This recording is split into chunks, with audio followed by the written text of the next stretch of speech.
Yo, what's good, Bills Mafia? It's Stevie Johnson, and you're in the sit-down with my man Sauce God. Go Bills. Yo, what's good, Bills Mafia? It's Stevie Johnson, and you're in the sit-down with my man Sauce God. Go Bills.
What is going on, Bills Mafia and sports fans all around the world? You are live here in the sit down on Facebook Live, YouTube Live. And if you haven't already done so, do us a favor and hit that like and share button. Join us in the comments. We have a special jam-packed episode tonight with Sauce God, 12 Gage, DV, and Big Chungus, as they are going to give the sauciest reactions to the top news stories in all of sports, entertainment, and news. Don't go anywhere. You're here in the sit down presented by BuffaloSauceGuy.com.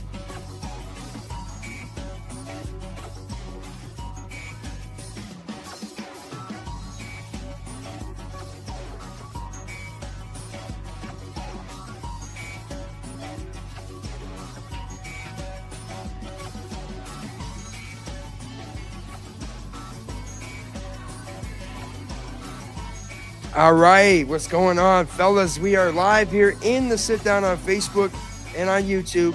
And if you haven't already done so, hit us with a like, follow, and subscribe to make sure your notifications are also turned on, because you never want to miss live versions of this insanely entertaining podcast known as the Sit Down. I mean, I'm filling in for host Sauce God himself tonight, and I'm known in the fucking parts of the world as Saucy Sinatra. You guys have never met me before, but if I haven't introduced myself properly, let me say to all you chidrus out there, bada bing, bada boom. It's a fucking about the sauce. It's about the reactions. It's about the best news and entertainment right here for you guys out there. So make sure you check us out. And if you're not able to catch the live versions of this podcast, I've been told it's available via audio podcast wherever you may get your podcast from. Now, to my right over here is actually somebody a little bit different. That's what was it? Was it the 12 Martin or something like that? 12 Martin, Gage Martin. Yeah, okay. So this guy over here too, he's got a fucking suit on. He's got a fucking bucket hat over here. He looks a little bit like he could be coming straight from Gilligan's Island himself. But this guy seems all right. We also have producing for us. You guys can't see alongside the producer over here, Mr. Dom. And I'm going to call you Domino Checho because I used to call my best friend growing up Domino Checho.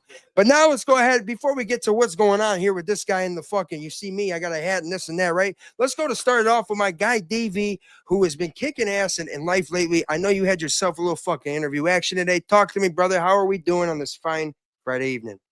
Man, feeling good, man. You looking good, man. Gage, you looking good. I'm feeling that bucket hat, man. I love that bucket hat on him. You know what I'm saying? That bucket hat is Yeah. fresh as hell.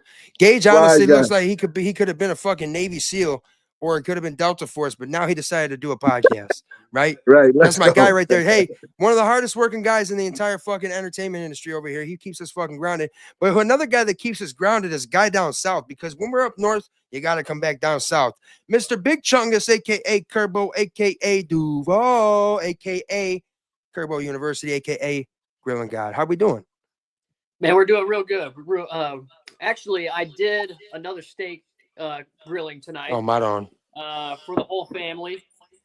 It turned out quite nice, I will say. Hey, and if you guys don't fucking like what we got to say here in the sit down, let me tell you something. Vaffanculo, go fuck yourselves, all right? Just first and foremost, this is nothing but positive vibes, good vibes, entertaining vibes. But we've got some of the top news in sports and all around the world, right? Some things you might not be used to hearing, Bills Mafia and sports fans. We're going to have DV give a little bit of action, and we're also going to have 12 Gage get a little action. But I got a little treat, 12. I got a little treat for you. Dom, I need I got a little something prepared. Let me use my fucking magic over here to make this appear. Can we get some napkins too? Little fucking, hey, why don't you remember? Go ahead and bring this over. What do we have here? Is that the gabagool? Hey, I could go get the gabagool if you want me to get the gabagool. But let me tell you something. 12 Gage has actually sampled Sauce God spaghetti sauce, and I think it's safe to say that it's miles ahead of the next fucking one. It's like Connor McDavid in the NHL. The next best player is miles ahead or miles behind him, right? But he's had the spaghetti sauce. You never had the chicken wing sauce. How often do I talk about chicken wings with you? Fucking every 3 minutes? Okay. So for the first time ever, a live reaction to some of my actual signature sauce, which is, I'll tell you guys here in a bit. My signature sauce is going to be reacted to genuinely. Don't you fucking dare fucking say nothing bad. You see what I'm wearing? I'll fucking have you whacked in fucking 3 seconds.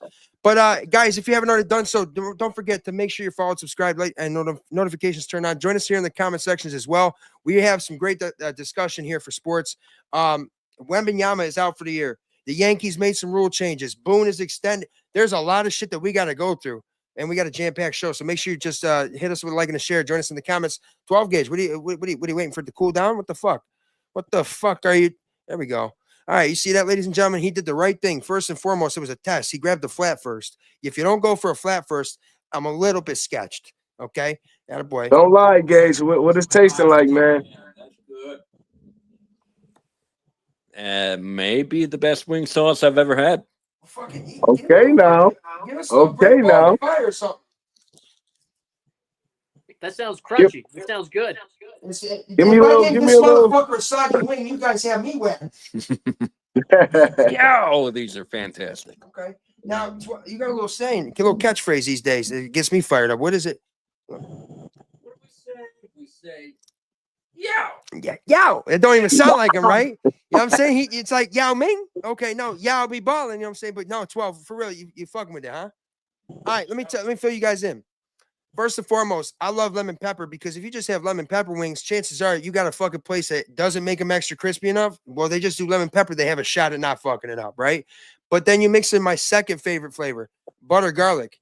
Of course, then you got to throw in a little fucking tang, right? So Sauce God's signature sauce is a buffalo hot base with lemon pepper and butter garlic and some other seasonings and a couple secrets that I can't reveal here on stream. If you guys want to get the secrets, you have to come over here in person, which, by the way, Dom, you gotta make sure you I gotta get a hold of one of them, man. I don't know about you, Kirby, but I need me a couple wings.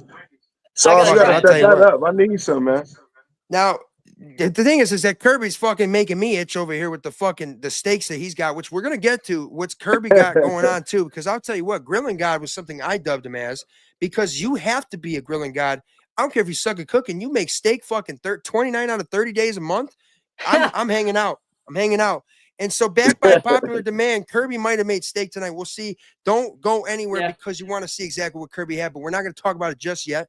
DV's got some great topics. We have some things that are going to go off subject here a little bit too, but let me start us off with a little motivation, everybody, right?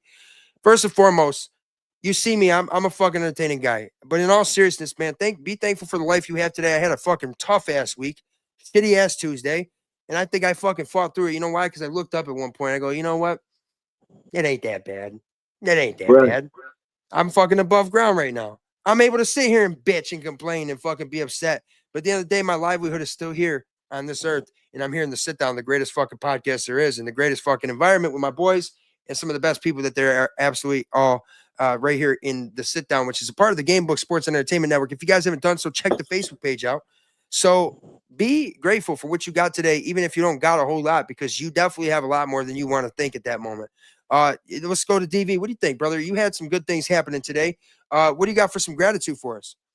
Man, I went on a little expose. I got an opportunity with a great company. I'm just hoping that it go good. On the other end, I got some good news in sports. We got the facilities for the youth flag team and get the practices in, and I'm happy for that. But other than that, man, I'm just ready for some more NBA, some more sports, and hopefully my Lakers turn this thing around, man. Yeah, and I think too, you know, obviously there's been some really great exhibition for sporting events in a sense, but we all saw a lot of what happened when the NHL stepped in and made the Four Nations face off. We'll talk about that too. But Kirby, you know, you've been kicking ass this week, right? Yeah, I've been kicking a lot of ass. I will say that. Talk to us. Like, were you kicking Steven Seagal kind of ass, or what's going on? Not that kind of ass. Not this week. Perhaps maybe next week. We'll see about that. I don't know. But no, this week I was just killing it, you know, cranking out job after job after job. It felt like I went to maybe 50 plus homes this week. Homes / businesses, jobs in general. You make sure you use them fucking napkins. A whole lot of drive time. You gonna need them. But with that being said, very productive. Had a great week. Looking forward to chilling this weekend. Yeah, and two, like a thing that I heard, Kirby, is that up here in New York State, they're having some issues with the pest control at the Texas Roadhouse. And I think that we could use some of your fucking extermination services. And in the words of Clemenza in Godfather Part 1, you cheat the rules if you don't already know, he says, exterminate. That's quite a word there. We're going to have to exterminate you, Paulie. And in fact, they actually did exterminate him. You know what it was then said? DV, you might remember this one because I know you a fucking big time Don Corleone kind of guy. In fact, that's a good friend of mine, right? Don Corleone is a good friend of mine. Michael or Vito, I can't tell you, but remember Clemenza says, leave the gun, take the cannoli.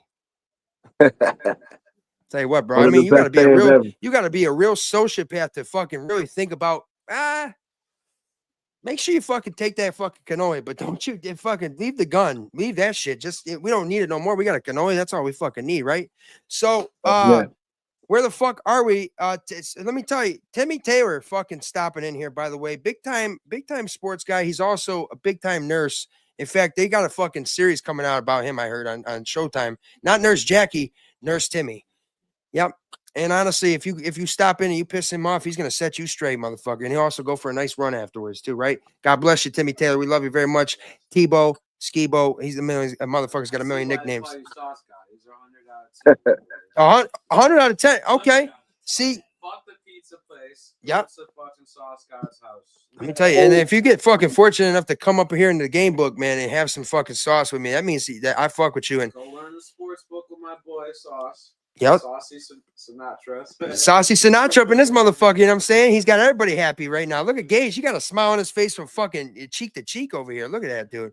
By the way, man, everybody jealous, take a little I'm sip. hungry. DV, I'll take care of you. Fucking get your ass down here anytime. I'll fucking chef them up fast as hell. But everybody, a little salute. Fucking hate to everybody out there. And is anybody wondering yet what I'm drinking? What are you drinking? Fucking, what if it was just sweet tea, right? That'd be fucking something. Actually, listen, I'm not a big drinker, but you know, I like to when I entertain people. I like to have a little Crown Royal double shot neat on a fucking couple ice balls, right? A little fucking something. Just a little something like, right? I've been taking a few sips. You'd think you'd mix it with juice, right? No, he mixes it with fucking water. A little bit of water just to give it a little bit of ease to that fucking. Because I always said since I was probably 10 years old, if you don't fucking have something that puts hair in your nuts, what are you doing? And let me just quote the late great Colonel Sanders. He said, "I'm too drunk to taste this chicken." So also later in the show, at the very end, Gage is going to talk to us about the best things that were said in the show from everybody in here. And we're going to kind of let the other guys see exactly how saucy they can get to go with Saucy Sinatra, right? Because we have the Rat Pack up in this motherfucker tonight. So 12 Gage, after those chicken wings, so give it out of 10. Can't go higher than Dom, but yeah. Okay, so Dom went 100 out of 10. So you're trying to go higher than him, but you're being modest? 100 out of 10. What if they just started duking it out for? I'm going to give him the best rating. Like, no, I appreciate the love. As long as I see that, yep, he's eating all the meat off the bone. Yep, that's my guy right there. That's my guy, Dominio Checho, and this motherfucker. All right, 12. What do you got for us, brother? Let's start the show off. Let's get it going here in the sit down. Presented by Duff's Famous Wings, where medium is hot. Don't have to ask for them extra crispy, like you don't have to ask me for them extra crispy. And don't forget to go to the original on Sheridan Drive. Tell Joe Duff that Sauce Sinatra sent you. He might be like, who the fuck's that? Oh, Sauce got. Okay, I got you. All right, 12. What do you got for us, brother? What do we got in the slate of action over here? Something that was not on the wings. Salt. We have the salt shortage up here in the Northeast and everywhere else. Apparently, it's cold. What are we thinking about that? DV, what do you think, bro? Salt shortage across this fucking area. Yeah, it's like right at the right time, right? When it's freezing and it's ice everywhere. Apocalyptical kind of shit. Right, it's crazy. And then now it's a shortage on salt, and they saying we can only get a small can of coffee worth at the state. Yeah, so you could get like one of your fucking steps on your porch. I mean, just one step. That's all you got. Yeah. Right. That's not enough. It's crazy. It's like what the hell, man? That's ridiculous. Kirby, you obviously probably can't relate to us, right? You don't have no salt shortage issue going on in the fucking Everglades down there, do you? No, not one bit. If we had, you don't need salt. Problem, you guys see ice, you probably fucking put a fucking little mixed drink on it, no? And some salt water. Here's the thing, Kirby. Let me tell you for what's going on up here, bro. We legit have winter. I feel like it's been going for fucking 10 months. It feels like, right? And it's been cold, solid, long, consistent winter. And they're just not putting the ice. There's no salt. In fact, the salt mines are calling people, yo, you got some. It's like, dude, like, what the fuck are you talking about? I saw a dude out next door putting down fucking pepper. I'm like, that's not gonna work, bro. Like, go get your salt shaker. That might work. It's crazy, right? Because you got a salt shortage, bro. It's like, this is some type of shit right here in the middle of wintertime. You got to be fucking kidding me, bro. No salt. That's like, they make like, and everybody's going to blame Trump. I laugh because it's like, come on now. That's hilarious. Like, no, the reason we ain't got no salt is because all you motherfuckers out there offended and salty as hell. You know what I'm saying? Hold on. It's people blaming Trump for the salt shortage. People blame Trump for the fact that they honestly weren't born good looking. I mean, that's okay. You know what I'm saying? Like, I was born the best looking out of anybody, but I also fucking because I fought the guy for it. Yeah, we're out of salt. Yeah, it's Trump's fault. I mean, who do we have to blame for Kirby's God steaks, bro? Like, when he fucking cooks a steak perfect, like, who do we think? Trump? We can't, apparently, because you can't thank him for nothing. Right. So the salt shortage is crazy, bro. It really is. It's like, what in the fuck are they doing? DV, bro, like, what's the fucking situation out in Lackawanna, right? Yes, sir. Okay, so like, you guys are fucking like, if you walk out of my fucking front porch, it's just ice. We literally could drop a hockey puck and we could have the Four Nations face off my driveway. Oh no, I literally could slide from stop sign to stop sign to stop sign, all the way down the street, man. Ice. That's crazy. Yeah, even here though, like here in Florida right now, where I'm at, is North Florida, really close to Georgia, like an hour away. He tried to say North Florida like it's like a little bit colder up there. Yeah, like it's more severe. It's 30. We got down to 42 the other day. Well, it's freezing tonight. Yeah, currently. What is freezing to you though? 60? Like 60 or like what? Because I went to fucking Christmas in Florida. I'm thinking like shorts and t-shirt, and everybody's like, it's freezing. Hey, listen, we got snow this year, man. I don't know if you know that, but we actually got snow this year. Bro, cocaine is not snow. Yeah. We got a little bit of every. We got a little bit of that too. Big Chungus, Duval been getting you a little too much, man. You know what I'm saying? No, in all seriousness, bro, like, you guys have gotten some colder weather down there. That's what do you guys do if it snows on the ground? You guys don't have plows, obviously. Nah, man, it's all Trump's fault too, man. I can't Oh believe it. God, Trump didn't fucking put plows down south, motherfucker, dude, motherfucker. Yeah, we didn't have this when Biden was in, dude. Yeah, This fucking. didn't happen. Hey, fellas, man. Since we talking about the weather in Florida, let's talk about a little California, like the Lakers. I've been waiting to talk about this so bad. The Okay. Lakers, man. Yeah. What All right, do let's you jump. guys Let's. think about LeBron being my age, 40, can't breathe, dropping 40 points, back-to-back games, showing that he a different type of alien athlete, man. What do you think? Just goes to show you that age is just a number. If you take care of your body and live the right way, respect yourself. In all seriousness, DV. First of all, you're 40. Yeah, I'm 41. Fucking dude, you all right now, bro. You saucy as hell for that, bro. I thought you was like fucking. I thought you was like 18. Just kidding. I thought you were like maybe 35 or something. You're Yeah, doing all right, bro. You definitely staying young. 41. First off, I think that LeBron is timeless. I mean, you see what Brady, how long he played. He played quarterback. You don't play quarterback in the NFL for that long unless you're Brett Favre and you're fucking really fucking damaged afterwards, right? But no, Brady played a long ass time. Why? Because motherfucker was eating avocado and kissing his kid on the lips. You know what I'm saying? It's just like, come on, bro, what the fuck? You know what I'm saying? Like, your motherfucker is selling his soul for some shit. But LeBron is timeless, bro. He's putting up the same kind of numbers as when he was in his prime at 27, 28, 29. And this dude is like, he's just different. He's DV. Let me ask you this, bro. Do you think he's still like a top 5 player? Is he a top player in the world still? It's like when he want to be, he got to do it in spurts. Now, like right now, he's showing the world, like, yeah, he here. And I think he still got the skill set to do it when he wants to. I just know that you got to, at this age, you got to kind of save a little of this energy for this time right here. And it seemed like at this back half of the season, he about to turn it on. And he's looking like a top 5 player to me. Right now, I couldn't Yeah. argue if somebody said he top 5. He's also got to show his son the ropes, right? Like, this is how it's done. This is how we do it. But I see a comment too, by the way. He's still not better than Michael Jordan. Now, here's my thing, bro. You Absolutely can't not. compare. You can't compare. I've learned it. I used to, but you can't compare because it's a different era. It's different types of players. Jordan was great in his own sense, but let's not act like LeBron doesn't hold so many records. He was a fucking walking triple-double before walking triple-doubles were existing, right? It's that You got all mania. that. And not for nothing, this dude went against all odds. People said he ain't gonna win a championship after 2011. Came back, fucking put on a show, and he's fulfilled some of the most large expectations ever put amongst a fucking human being ever. I'm not even Absolutely. I'm not exaggerating. This dude, when he was Seriously. 16, was seen as like a fucking guy that could play in the NBA, right? I mean, he's been playing in out of high school since 2003. This kid won fucking, I called him a kid. This dude won fucking state titles. He won a national title. He was fucking Mr. Basketball in Ohio for like 3 years. He was Dude, Zion did with ridiculous. that same pressure. And he also played with the guys he grew up with, and he also overcame a lot of shit. You know, his mother and him were poor and the kinds of things. And not for nothing, man. Anybody that hates on him, it's just you hate on that greatness. I agree in a sense, though. You can't say that he's better than Michael, but you also can't say that Michael did certain things better than LeBron, right? Absolutely. Same So as I always Kobe. shut to that me. narrative down that you gotta, compare, the top players of all time and this and that. It's like you could talk about eras. There's different eras and there's different things. That's what I Yeah. agree with. Yeah. I mean, Jordan was the greatest of his era. Kobe was the greatest of his era. Shaq was part of the greatest of his era too. And so was Tim Duncan in a way, right?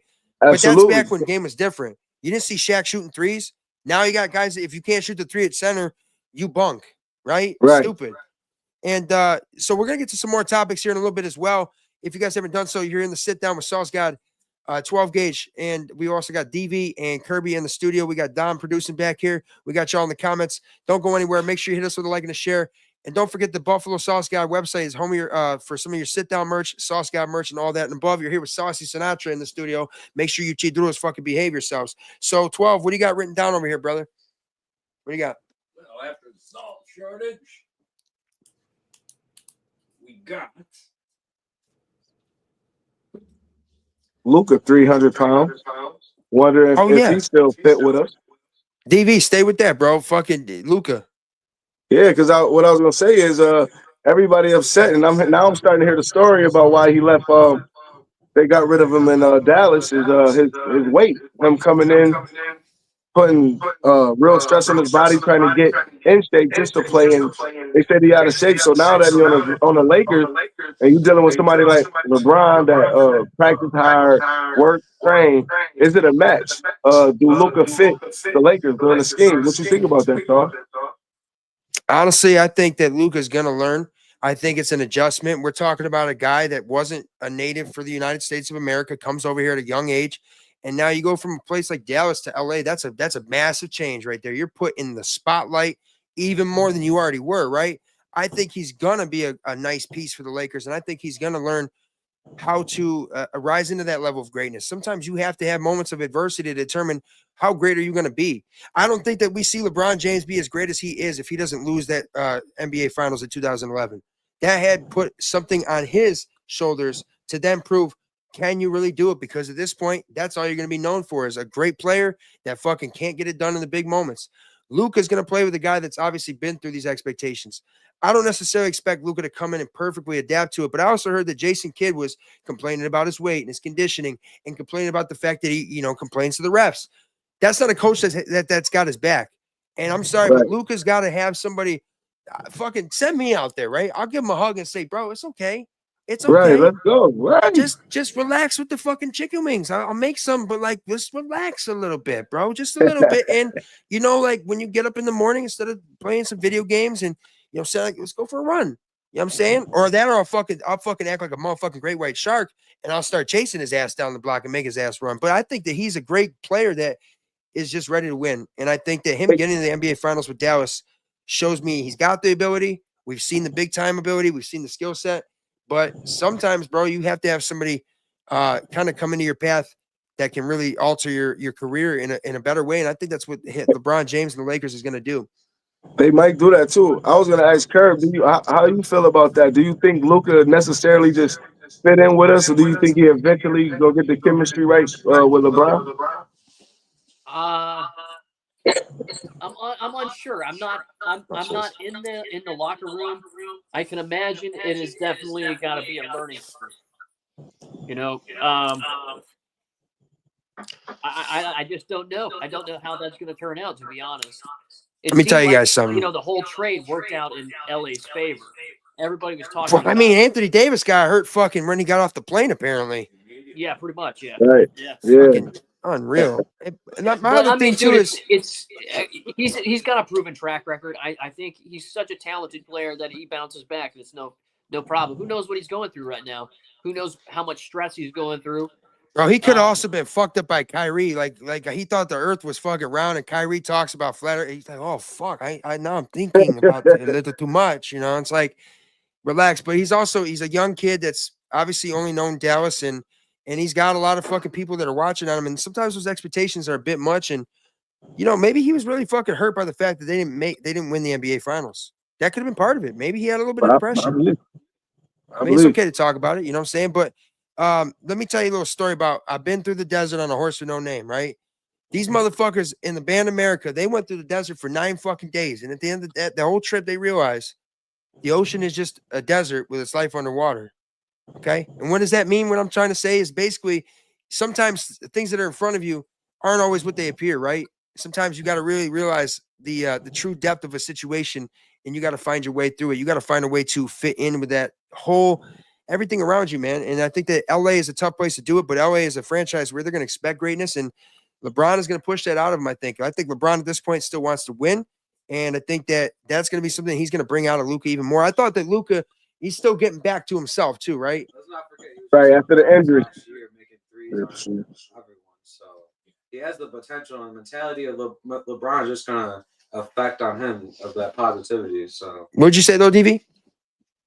I was saying that after the injury, yeah, he's like fighting back to try to get back in shape, play his way into shape, but it's not necessarily going as fast as he wanted to go.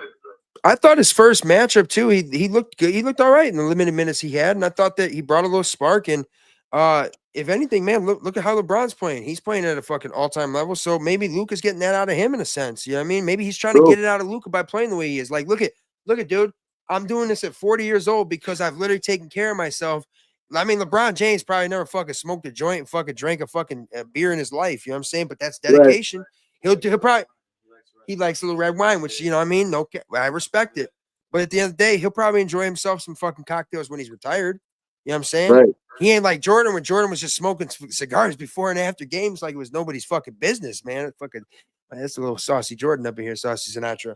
DV, good stuff, bro. I appreciate that with the Luka talk because So Lakers are they're playing pretty solid right now, and I think they are, man. Once we sneak in there, it's on. yeah, I mean they're definitely gonna make some noise too. 12 gauge, how are we doing with the chicken wing level over there? I haven't heard a fucking word. I forgot he was even there for a minute. I just hear. Oh, dude, we're a half hour in. He said 2 things, maybe. See, remember we talked. Is Will Gage talk is a segment too, and that's an actual a whole show long segment. We need that sound though.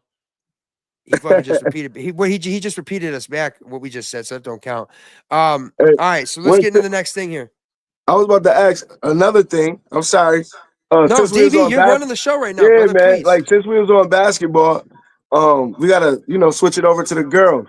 I know it's kind of old, and the season's about to come back up soon. In a few months. Angel Reese, Caitlin Clark. I never personally ever thought that Angel Reese was on Caitlin Clark level. But I just want to ask you, Freddie, what do you think about that rivalry and what it do for women's basketball?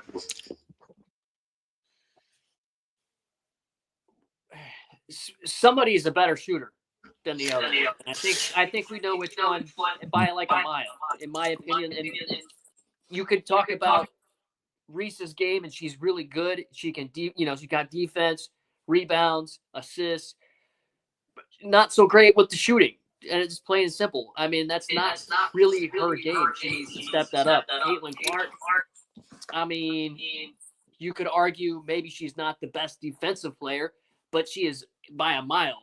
I mean, a way better shooter. I mean, you can just give her the ball. She's making points all game, Right. all game. Making plays too. Every time. Yeah, she's great, dude. Sauce guy, what you think about the rivalry? I think the rivalry is.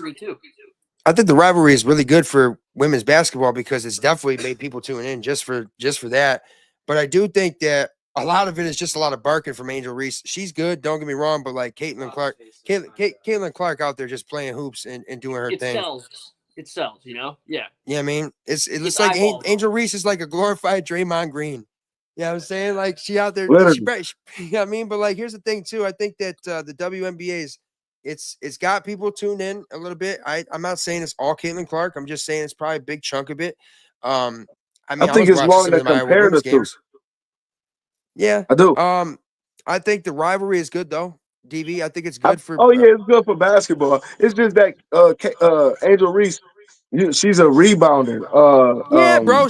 Her and Ben Simmons are the same player. Shooter in the paint.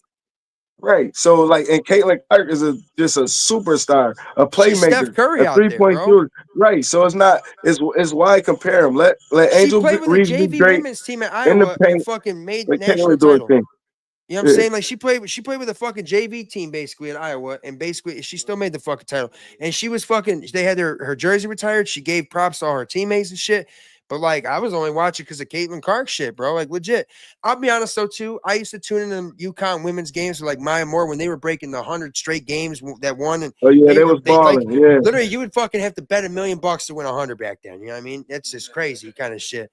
But I think too, I'm probably still not going to tune into the WNBA very much. But there was some news recently that 12 gauge actually had one you want to share with us. But the WNBA is expanding. 12, what do you got on that? Really? Yeah, apparently the WNBA has agreed to.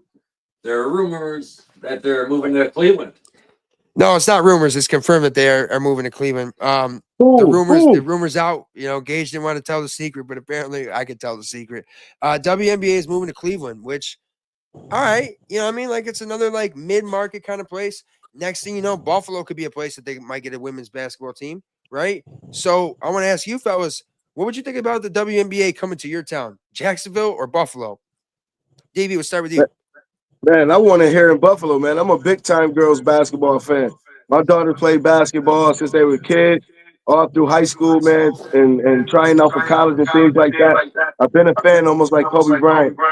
girls basketball. They play with intensity, good competition, good shot selection. They all can shoot, it seems to me. But shit, man, I'm a big WNBA fan. Make sure you make sure you got your fucking you don't you be wiping them fucking messy ass pot just because you eat the wings don't mean you're allowed to fucking wipe your fucking hands anywhere. But I'll we tell could you what, I'm a definitely use fucking a team here in sociopath when Buffalo, it though. comes to messiness. Just like the other fucking night, bro. Fucking I gave pizza to this fucking broad, right? I gave her a napkin too. She's wiping her hands with the napkin in her hand on my fucking blankets, and I'm just staring like, what the fuck are you doing? Do you think that this is fucking Joe Colombo and Crazy Joe Gallo? Like, nah, I ain't fucking. I'm painting houses over this motherfucker. You know what I'm saying? So all right, let's talk about this too. DV, you know, you've been doing some pretty big things lately, as far as what is going on with the community, number one, and the youth organizations. Before we get to that, guys, check him out on Facebook. Diddy Valentini is Ditty, not like the fucking baby oil shits that's going on. Believe me, we're fucking nowhere near that. No, but that's my guy, Diddy Valentini. He's mafioso, but he does a lot of shit in the community. Follow him on Facebook right now. Guys, great Bill stuff. Everything. He's a guy here in the game book. But DV, talk to us, brother. It's your time. Take over the show for a minute. Oh yeah, absolutely, man. I'm glad, man. Thank you for the platform. But yes, the Western New York Bandits, man. We have a flag organization. We're not just about football. We more about life in general, mentorship, college, and being successful men and young women all over, the city of Buffalo. We take in all kids of all sizes, all cultures, rich to poor. It don't matter. We got the same motivation and intensity to push you through. We hoping that you could be a good sports athlete to where you can start looking at colleges and start giving them tips and things they should look for and things they should do if they want to go to college, Division I. Every kid dreams to like go to the NFL or go to Division I schools, but we got to have a certain things in place to be able to do that. You can say you want to do it, but do you really want to do it? Are you applying yourself? Are you waking up in the morning training? Are you thinking about football, basketball? Do you have the basketball in your hand? How was your grade? Things like that. So that's the things we help our youth with, and we just continue to grow. That's all we do. So get in My tune with us. thing is, Western New York Bandits flag. anybody that dedicate in the words of Ric Flair, anybody that dedicates time donate with the youth. No, that's on the Kill Tony podcast. But I honestly, anybody that gives time to the youth and the community itself, I got nothing but love and respect for. I don't even have to know you, but DV, I've always known that about you since I've been friends with you a little bit of time or whatever. But a guy that I'm gonna sit here and tell you, I'll call people out on their bullshit. DV ain't that guy. He's that dude that's honestly fucking looking out for his community and all about knowing that the youth is the future. I really believe that kids are the future, man. I try to educate kids too. So I appreciate that you do that because, bro, you listen to rap music these days. Kids think it's cool to fucking vape with their pants sagging with fucking, take Xanax and fucking listen to dumb trap music because it's like that's what Lil Peep listens or like Lil Pump. It's like, nah, bro, no. I listen to shit like Wu-Tang Clan, which educates me and enlightens me. And I want to tell you that why are kids these days brainwashed in a sense, some people would say, because they are the future. So DV, you're doing something to change the future for the better, bro. And God bless you for that. Everybody, little round of applause for my guy DV. Hey, fucking Don Valentini, buddy. By the way, that's your new. I'm dubbing you right now officially for the rest of the show. You are Don Valentini. And by the way, if you guys haven't done so, you're hearing the sit down on Facebook Live, YouTube Live. And if you haven't done so, Anthony Bomasudo is the Facebook page. Make sure you're followed, liked, and subscribed at Buffalo Sauce Guy for the other socials, Instagram, YouTube, TikTok, and all the above on X, formerly known as Twitter. Make sure you got those notifications turned on so you don't miss Saucy Sinatra and the upcoming personas here in the Sit Down podcast. So, DV, we're going to go back to you in here in just a moment, but we want to see what 12 gauge. What do you got lined up here next? Hey, boys, you got any bets in tonight? Anybody got bets in? Well, I want to just say, whoever got the over on the Knicks game tonight is probably going to get some money. The 100 points. You said the overs? 100 points? How long? 100 points and still 7 minutes to go in the second. There's still 7 minutes to go in the second. It's got 100 total points. Cavs got 60 and what's it called? As the Knicks have 40. Okay, I'm fucking pumped. He just said that. That's ridiculous. No, okay, let me bring this up. One time I had a fucking over-under bet on the Hawks game. It was like years ago. Bro, by second quarter, the cash out was like $1 fucking less than the total because the over was just like triple. It's like, dog, are they going to literally go to 289? So let's talk about that because DV, I know you got some feelings and you want to know how I feel about the state of today's NBA. We saw that the NHL fucking stepped in. They stood tall. They bolstered the fuck up, right? We had a star-studded matchup, which we'll talk about later in the show. We're not there yet. You guys got to wait for that shit. We got plenty of good subjects here. But DV, NBA, bro, you were talking about it on your Facebook. Soft, right? What the fuck? How are we gonna ever get back to that point? Man, I don't know what they have to do. It's like I know what it is, though. You know, politics get in. You remember our testing them all in the stands, punching people and bottles being thrown. Malice in the Palace, don't get me go. Oh, he might get Sauce going, bro. Go ahead, Yeah, DV, continue. you know the NBA don't want that shit no more. So they tried to tell the players to like calm all the competitive ferociousness down. So now it got to like a pansy ass game. But they need to bring it back, man. The competitive juices, the harder they play, the little pushes, the shoves, the competition. That's what made the NBA the NBA. That's why people say Michael Jordan was the GOAT, because back then they wasn't letting you go to the hole to go do a fancy layup. You had to go earn that layup. You had to earn that shot. And right now it's like defense is a thing of the damn past. So man, they got to bring that back, and that's and that's something I said previously. Is like the NHL with the toughness, the competition is the reason why people tune in, and that's what the NBA need to get back to. Here's my thing too, bro. What the fuck happened to the mid-range shot? Whatever happened to the art of the mid-range shot, gone. bro? The best shot in the game, gone. I feel like LeBron tried to make sure that the mid-range thing was gone because people said that was the weakest part of his game, right? But like legit, bro, like I'm sorry, but when I play basketball and DV, maybe you could talk a little bit more about this too, but I played point guard, right? So I would take your ass to the fucking paint if you let me, right? And if you fucking didn't let me, then I'm gonna pull up on you mid-range. I only shot the 3 select times, but I was good from 3. But like, I'm sorry, I'd rather just control the pace of the game. And fucking Michael Jordan with the fucking little fucking elbow fadeaway shit. You know what I mean? Little Kobe Bryant with that. Think about Karl Malone had a solid mid-range shot. Those guys were different if you could shoot a mid-range shot. Nowadays, it's a lost art. You got Ben Simmons, who can't even fucking make a fucking 3-foot shot because it's a short range, and 2K said his ratings are down low, right? DV, what do you think, bro? What happened to the fucking mid-range in the short game? They need to bring it back, man. That's the best shot in the game. Literally, man. Can't be stopped. I don't know where it's going. I think Curry with the ill 3-point shot, kind of like it's crazy to say that Curry killed the game, but he killed the game, man, because everybody's shooting threes and thinking they him and they not. Kirby, let's talk to you for a minute, bro. I feel like I haven't heard, I feel like I'm just dreaming of steaks made by you, but what do you think of the NBA in today's landscape? I mean, you've watched a little bit here and there, but what the fuck do they need to do to get this game to be something that I can tune back into? I don't know, man. I think part of the deal is it kind of got tainted by some politics for sure. I don't know. But I wasn't like, I'm a short guy, dude. Like I'm 5'7". Like I'd written basketball off for a long time, dude. I watched a lot of football. I watched UFC. You know, I'm not, you know. What really fucked it up 100% though. Neither do I play a lot of basketball. I'm not good at it. Okay. I honestly could not picture you being good at basketball at all. So I appreciate the honesty, Kirby. I'll honestly take you to fucking like I'll be Michael. You be Michael Jordan for a day, but I'll be Allen Iverson that day and cross your ass up, right? By the way, me and DV, we about to run pick and roll on everybody all day long. That's all, man. We about to run pick and roll all day. You know what I'm saying? You guys want to know something crazy? One time I was real fucked up at like 5 a.m. It's wintertime. And me and my buddy were like, yo, let's go shoot some hoops, right? We didn't bring a basketball. But I was teaching him plays. I was teaching him pick and roll without a basketball at 5 a.m. in a blizzard. And I at one point go, bro, what are we doing? He goes, I don't know, but I'm learning. I'm like, you know what I'm saying? I'm like, I'm fucking with it, bro. I think honestly, NBA what were you just shooting? needs to Snowballs? Snowballs? No, we were just imaginary fucking basketball. For some reason, I'm shooting 100% from the field. This motherfucker was shooting like 10%. But yeah, we smoked a lot of weed. Let me put it that way.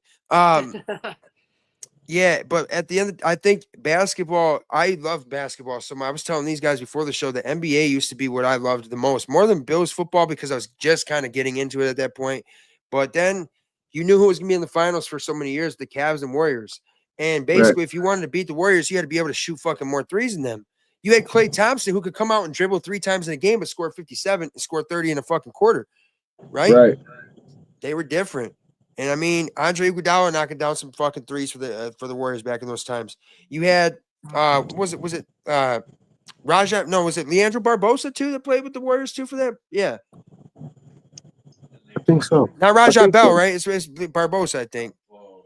Barbosa and Raja. No, not Raja Bell, but Barbosa. But that's the thing, bro. So that messed up the game right there. I mean, it really did, because you think about what LeBron had to do just to win in the one year that they did win, and what he almost was able to do in 2015. That dude was going out there for like 45 points, just like stomping around. But no, Steph Curry, Clay, they just shoot. It's like if you have the under, you probably fucking hated betting those games. Like, yep, there's another 3. Oh, 3 seconds later, they got a fucking another 3. Oh, here in the third quarter, in the fucking 3 minutes to go, another fucking 3. So I think the NBA just needs to get back to some defense, a little bit less fucking foul calls would be nice. They let them play. And play, Let them play some defense. Right. Oh shoot, yo! Did y'all see the interview last night? What interview? On the nightcap with Chad Johnson. We had some of the Buffalo Bills. Well, not some of the Buffalo Bills, but our running back was on there last night. James Cook. He was talking about the contract, and I kind of like tuned in because I'm thinking like he about to say something spicy or something. I didn't see nothing. Yo, fill us in though, bro. Like, I haven't seen this. Yeah, he was talking, and he basically said he want to get paid only what he deserves. He's not trying to make a big stink about it. He don't want to look like he had cancer with the team. He just want to be paid what he deserves. And he like running backs longevity is not too long. You know, this could be your next contract could be your last contract. So he said he always gonna push to get the biggest buck type stuff. So I don't blame him personally as a person. It's like it could be one play away, your career over. So right now, while you're on top, why not try to get it? He's not looking for 19. He's not looking for 20. He's looking for 15. And I think he worth that. I think he deserved that. He's worth it as long as he doesn't drop pivotal catches like he did, not this season, but the season before. I mean, we're talking about he had some big drops. So if you want to have some big money, you can't have big drops. Because I'll tell you one thing that pisses Saucy Sinatra off. Not to cut you off, but he did say that too. And I don't know if this is going to cause controversy in our running back room, but he said that he need to be in the game more on bigger downs, and he need to be in the game more often. Hey, so fucking winners want the ball in their hands, right? Yeah. All right, so Kirby, what do you think, bro? We'll start with you, and we'll get to me here in a second. But Kirby, what do you think? I think you got to be careful, man. I think you could pay him, and then maybe there's a slump. You know what I mean? See, yeah, that's they got their payday. So what's the incentive? I don't know. You could come to an agreement where he gets some of it, and later, maybe if there's a long-term agreement on the side, something works out. I don't know. I think 15 is fair, but also at the same time, it's still a little steep for me. Like salary cap's going up though. They could give him the majority up front. Is what I'm saying. They could give him the majority up front, and maybe I don't know. Does he want it all at once, or I don't know. He's worth the money. It's just, can you work the numbers? Because I'm sorry, as much as yes, we need James Cook, and and by the way, I wonder, DV, you probably can agree with this. I wonder who's in his ear. Is it Dalvin saying like, bro, like fuck that TR, fuck them, and like that's definitely his brother. That's really because he's probably saying like, yo, you were the reason they were popping off at certain games. It's like, yeah, like he did his part, but at the same time, like, don't act like you came out and were like rushing for like 300 yards and 6 TDs and Josh Allen fucking threw 10 interceptions or some shit. You know what I mean? Right. And like at the end of the day, we still have other pieces that we have to fill. And we're talking about extending to Christian Benford. The salary cap did go up, Douglas. Though. And by the way, we have some interest apparently in extending Rasul Douglas and Christian Benford, but we want a fucking guy like Myles Garrett. I mean, I'm wondering sometimes, why is it that Bills Mafia seems to want to fall in love with offensive people like T. Higgins or somebody else from a different team? It's like, you have to, do we not learn from by the way, Domino Checha's fucking Eagles fucking did us all a fucking favor, baby. Fly, Eagles, fly. You know what I'm saying? Thank you for that, guys. Did we not learn from your team that you guys blitzed one guy one time outside of 4 people and y'all fucking made Pat Mahomes look like get back home, a ballerina? Exactly. And fucking Travis Kelce was a pop star singer. So it's tough. But also at the same time, James Cook, Scout, he deserves to talk about it. But you better, I swear to God, you get your bread. You come out and you make some stupid mistakes. I'm gonna come and cook your ass up some fucking chicken wings and then whoop your ass and not let you eat them, kind of shit. You know what I'm Yeah, he saying? dropped some big balls that the year before, man. And it's like to get that money, you got to be Big an all time. around back like Christian McCaffrey. If you want Christian McCaffrey money, you got to produce like him.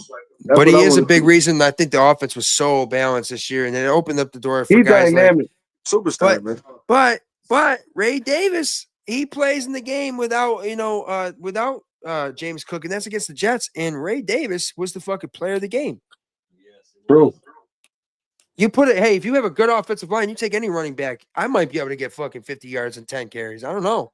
No, Yeah, probably not. behind that I probably offensive get like 100 line, man, yards. that offensive line really good. But I mean, I think you got to pay him the money. I think he's a part of the offense. I think, you just want to keep that kind of going forward and not mess with something that's already working. And 15 million, it's not that much when you think about the salary cap's already going up. There's other cutting candidates for us. I think the Bills are set financially this year too with Stephon Diggs' dead cap hit gone now.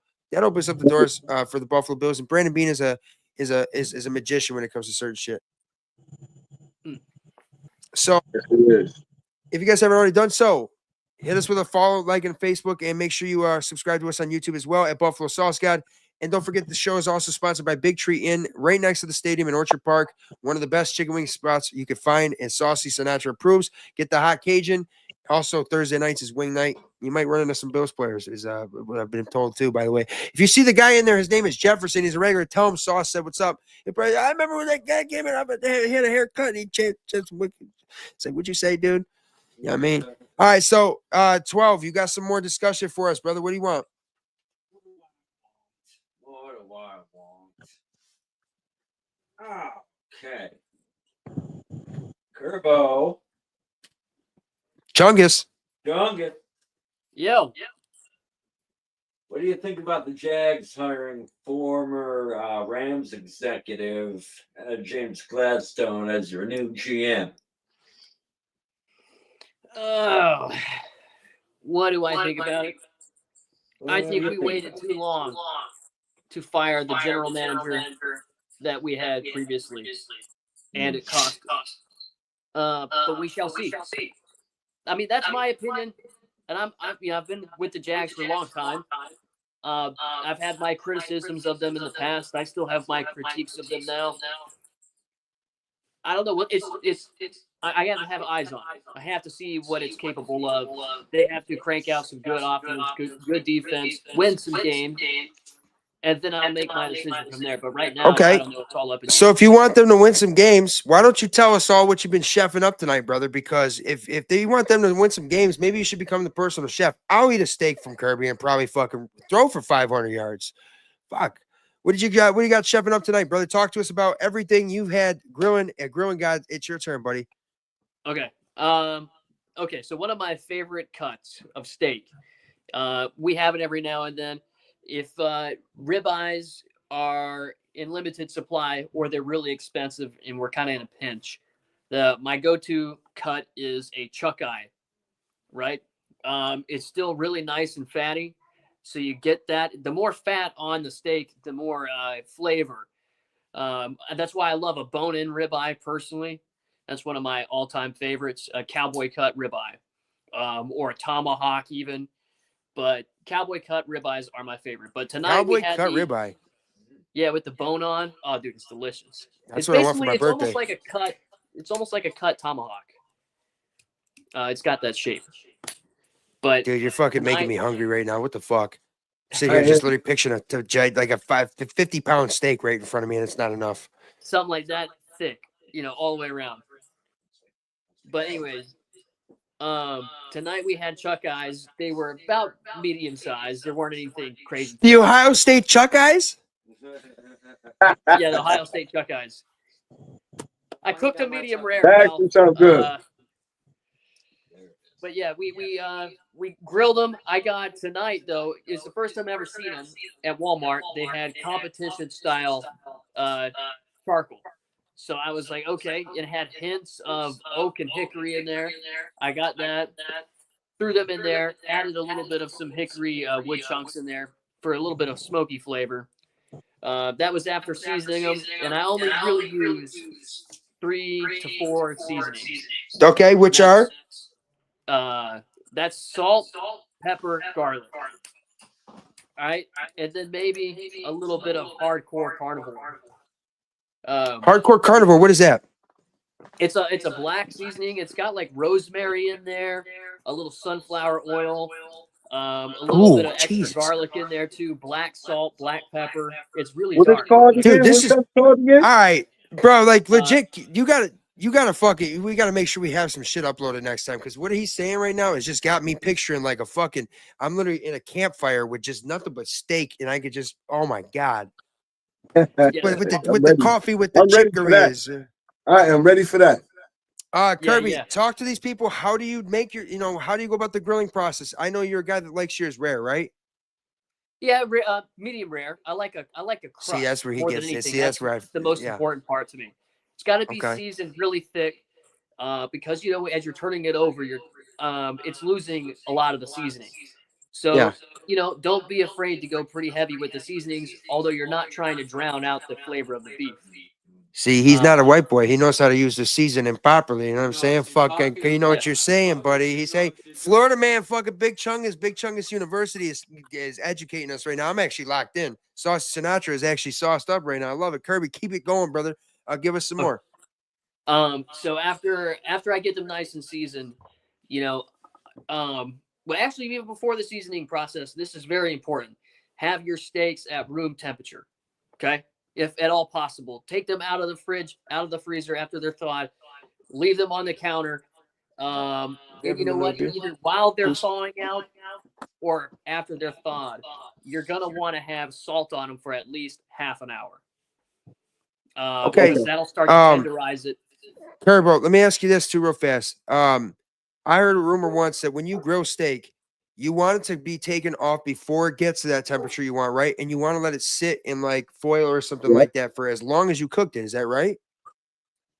Yeah. I mean, yeah. A lot of people just leave it for 5. Well, that's what Matthew McConaughey said on a fucking I saw on YouTube once. He goes, "Man, what? Yeah. It would be a lot cooler if you did."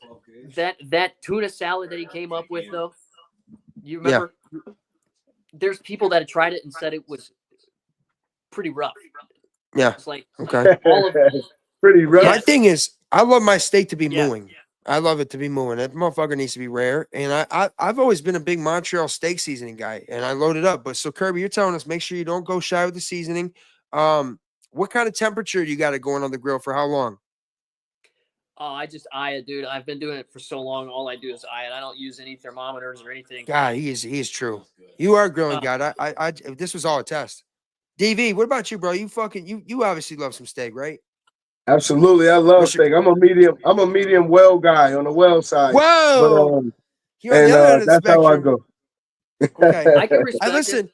I'd argue with you, right, about which one is better. But by the time I'm done talking, you'll still be chewing. That's how it is. I fuck with it, I though. never No, tasted for it. When I tasted a rare steak, I like it just a little bit too much for me. No, but medium rare is what most people are going to be accustomed to. Medium is also listen. I could eat a steak that's as long as it's medium. If you start going past that, I'm gonna be like a little bit like, yeah, I'm saying, as long as you don't put ketchup on your steak, like fucking douchebag in Kansas City, that's crazy. Or Will Levis with the mayonnaise. Oh, dude, ketchup on a steak, dude, is first of all that's a hate crime, dude. You're going to hell for that, man. That's it's like a sake chicken wing. It's the same thing as a sake chicken wing. It is.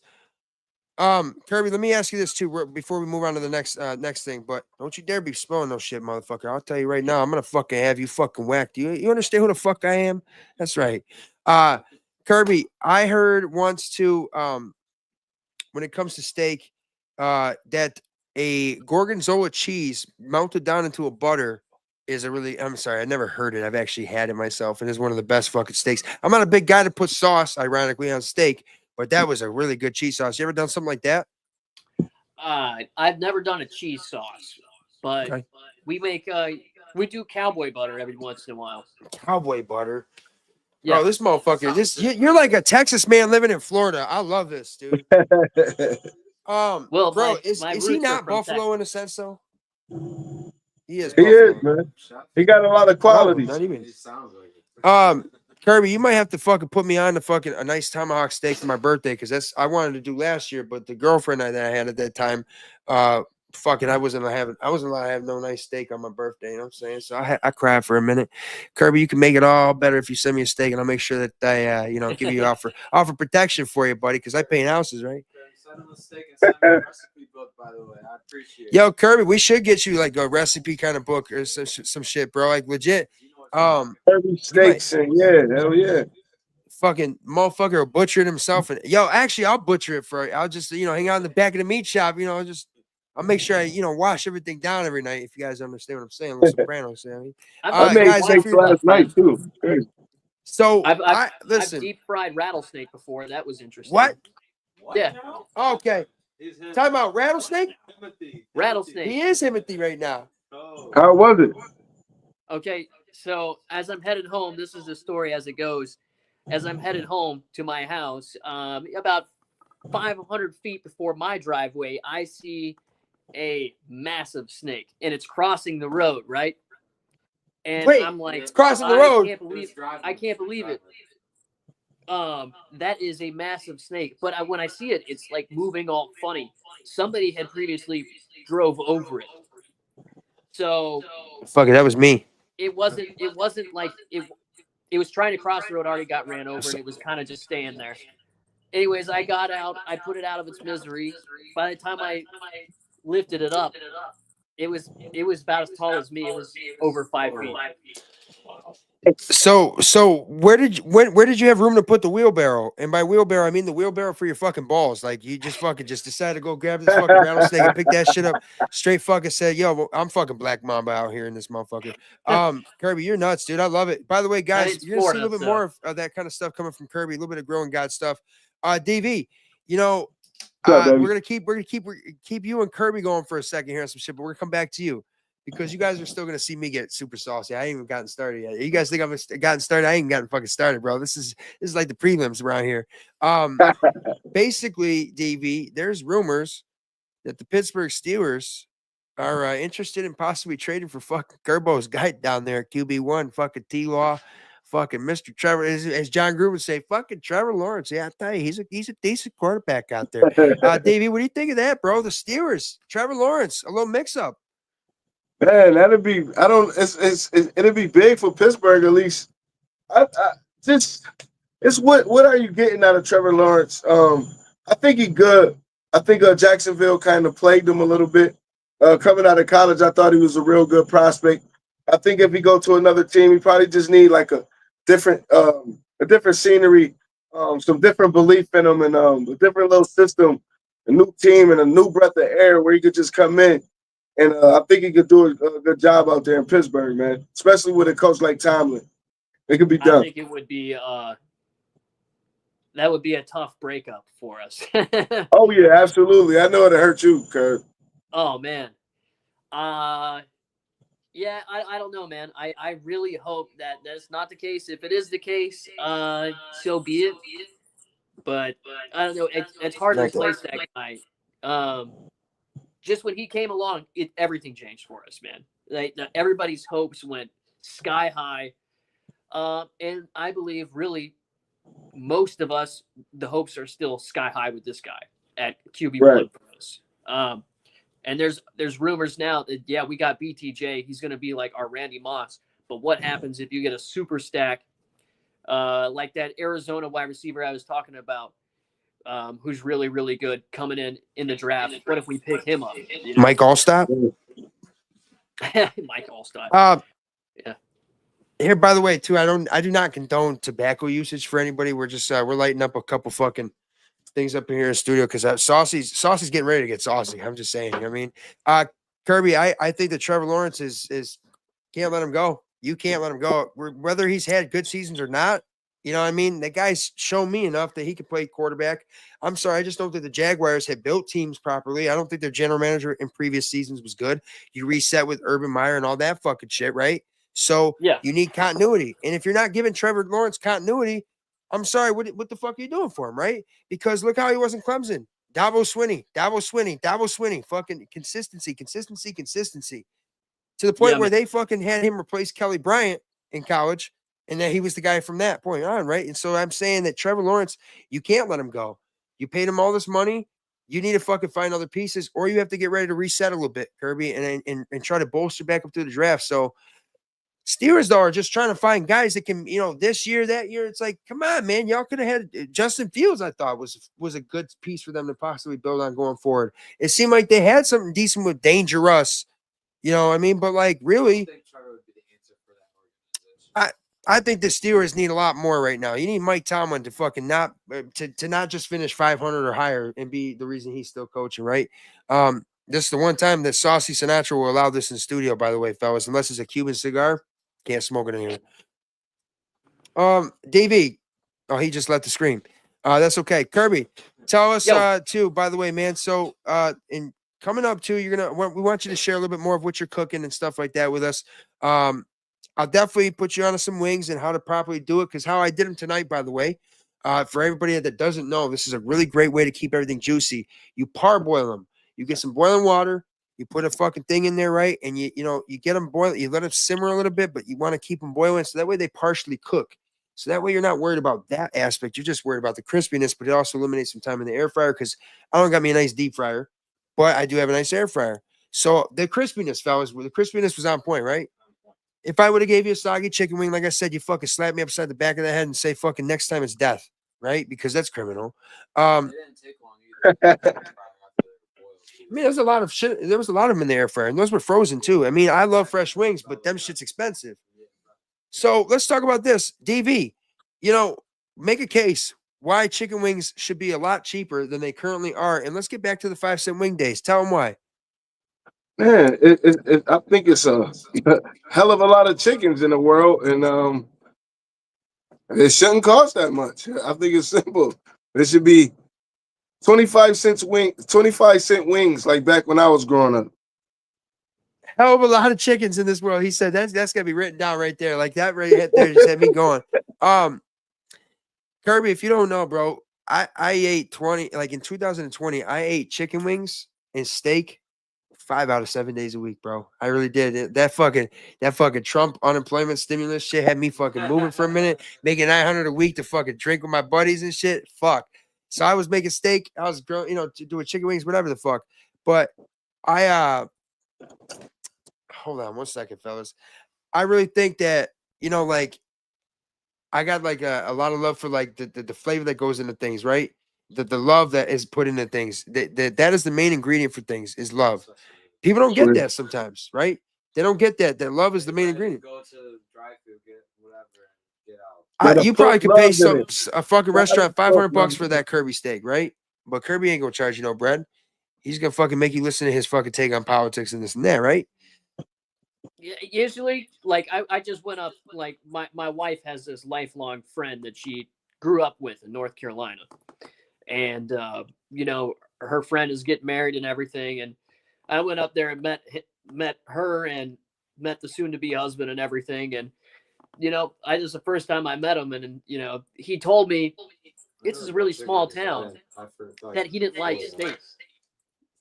And I'm like, that's unheard of. What do you mean? He's like, because they probably went to somewhere where they overcooked that motherfucker to a fucking burned it to a crisp. It's like if you had some undercooked chicken, would you tell people that I like chicken? Oh yeah, hell no. Maybe. As the chicken tartare, which is uncooked chicken, like fuck no, motherfucker. Like it was a good time though, because I mean we got everything, all the supplies, went to the store. I grabbed all the seasonings I normally use. They sound like they got a war going on down there in Florida or some shit. The supplies at the store, bro. Like you really got some fucking military shit over there. Military steak. Military steak.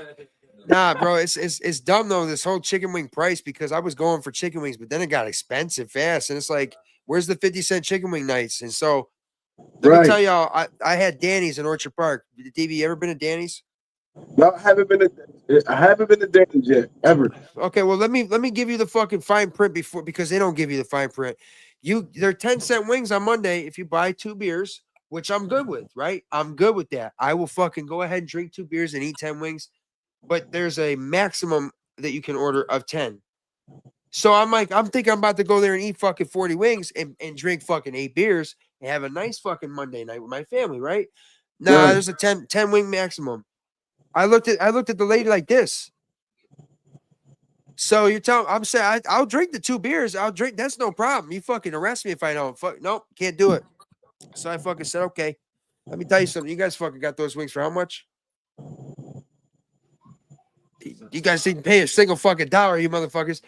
No, but that's priceless shit, though, right? Talking about us? Yeah. Pay the shit. No. Exactly, but that's priceless right there, right? Sonny So Red's got 75-cent wings on where's Thursday. Sunny Reds? There- Yeah. There's Bro, more to it.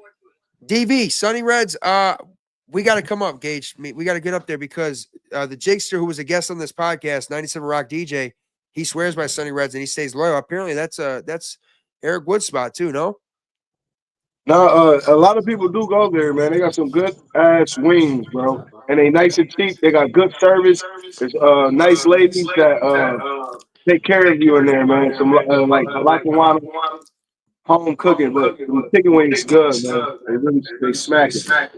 So, all right, next question before we move on, because we got to get back on subject here. Saucy Sinatra's in the studio. He's having a fucking CBK, by the way, which stands for Cowboy Killer.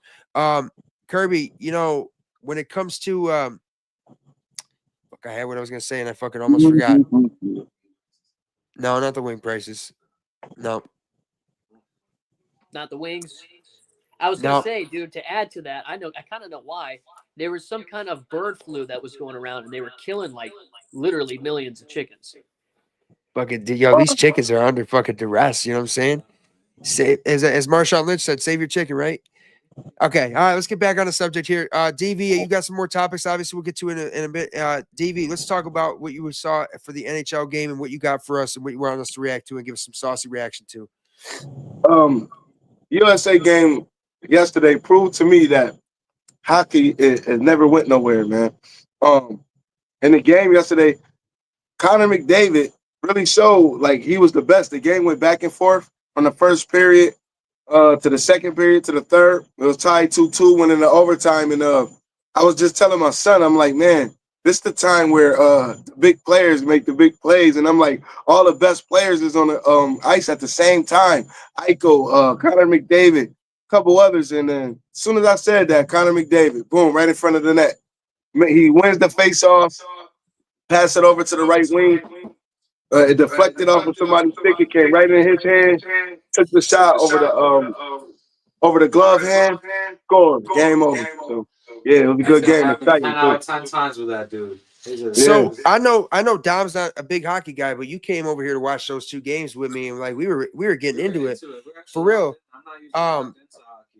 But legit, you got the best talent out there for countries, and it's the best talent. All right, I'll say my one beef with the 4 Nations face-off is this. You don't have a country like Russia in there. You know what I'm saying? There's other players that are from different nationalities too that like they're not going to be on display, right? So it's like you're not going to see Nikita Kucherov. You're not going to see Alexander Ovechkin. That's kind of where it's a little bit something they got to improve on. But I still tell you this, fellas, that right there was more entertaining than any other All-Star game that I've watched. MLB All-Star game is at least somewhat fun because there's incentive, like we talked about. That's home field advantage for the AL or the NL. There's at least incentive there. But hockey, bro, is just entertaining. I saw somebody that commented, can they just not fight for once, please? It's like, who the fuck are you, dude? Like, you must have been trolling. Like that you have to be able to fight if you want to play hockey. It's a rule. That's some real soy boy. Yeah, go watch table tennis, right bro. That's got to be written down. The law. Soy boy. But I saw these motherfuckers. They heard them booing the national anthem, and listen, I don't mind if you know. I'm not a guy that gets in all of that, bro. At the end of the day, I heard from a veteran that will always resonate with me is, what do you think I would do if I saw that? And I said, you probably fucking smack a guy. He's like, no, I'd look at him, shake my head, and turn around and walk the other way because I fought for his right to be able to do that. So you know what? If that's the way that you feel and the way you want to express yourself, I'm not going to sit here and condemn you for it. That's your choice. That's not what I would do, but that's your choice. So I saw 2 guys step in and do the same thing their father did in 1996 and into the same country, because a lot of people in Canada right now are salty that Trump said he wants to make them the 51st state. The other day, don't fucking boo us during the national anthem. It's not like we said that. You want to boo Trump? Go to his fucking Trump Tower and fucking get a Cybertruck and fucking blow up again. You know what I'm saying? Like, that's what happened, right? But at the end of the day, how could you be so disrespectful, Canada? Because I have so much love for my Canadian friends in the Great White North. One of my favorite bands of all time is Rush. They're from That's Canada, why. Toronto. 3 guys, right? That's why it sucks that we lost, man. We said we I'll had tell to you win what, that game. the I level talk of so fucking. much shit online, dude. It's embarrassing at this point. I have But to. the I thing have is, to eat too, all of my fellas, words. Canada is the superior hockey team. You're literally born in Canada. You literally are able to play hockey better than fucking somebody that trains for fucking all their Oh years yeah, in high that's school. their You're sport. naturally. So you have to remember that that's a big deal to them. That's all they got. And they have a lot of things going on in their country, which makes them, I get it, but like, how dare you boo us, man? How dare you boo us? And I'm glad that we at least won that game. The first game, the first matchup, and we were able to have another game, which to some guys were saying is like game 7 of the Stanley Cup, but more. It's great to see how much it means, because I want to bring up the miracle on ice. Dom didn't really know about this. 1980, United States and Soviet Union are in the Cold War at the height of it, right? And the United States was playing its college players, but you had the Soviets, which they made them in the movie Miracle. They looked like they were fucking 10 feet tall, and the U.S. looked like they're 5 feet. You know what I mean? They had that Pavlov or whatever Av and Kashmir, whatever Av, right? All them Avs. And the Soviet Union took their shit serious because it was a way of showing dominance. And what did the United States do? They fucking rallied around fucking good old fucking Jack Callahan, Michael Eruzione, and they pulled off the miracle on ice where they beat the Soviet Union for the gold medal game, and they got their asses stomped in the exhibition. I think it was like 10-1 or something like that. But it's not about country pride. It's about resilience and having some pride in where you do come from and being thankful that, we're in a country where we could sit here and have a conversation like this, right? Right? Right. Because you can't, I'll tell you what, you can't do this in countries like North Korea or maybe Russia. I don't know. It just ain't the same. People take that shit for granted. Don't take your freedom for granted, ladies and gentlemen. And if you haven't already done so, hit us with a like and a share. You're here in the Sit Down with Sauce God, 12 Gage, DV, Kirby. And by the way, I'm not actually Sauce God. I'm Saucy Sinatra filling in for the guy Sauce God, who's at Buffalo Sauce God for the social medias. But DV, we saw the NHL obviously display that was much better than any All-Star game could have ever been.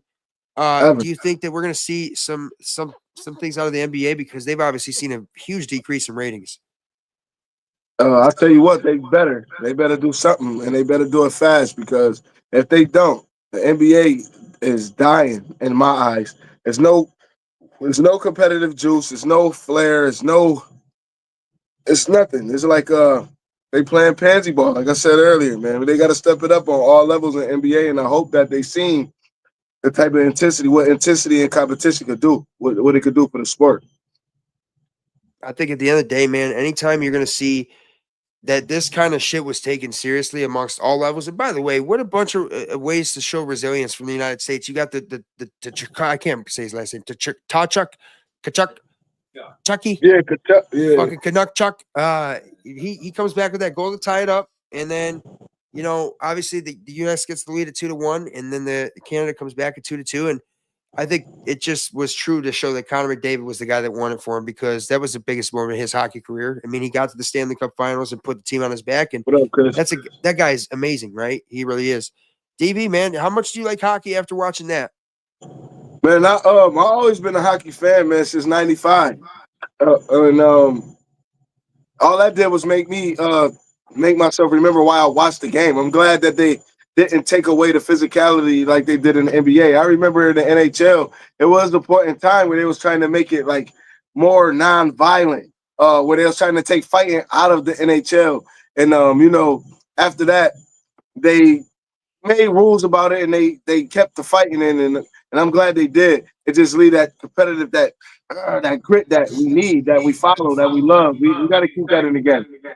I think too the hockey is got the potential, because all right, Las Vegas didn't have a professional sports team, but they brought hockey there. And I remember I was living there at that time. I built their arena, actually, the Vegas Golden Knights. And I remember people saying, how is Vegas going to support hockey? It's a Southwest city, right?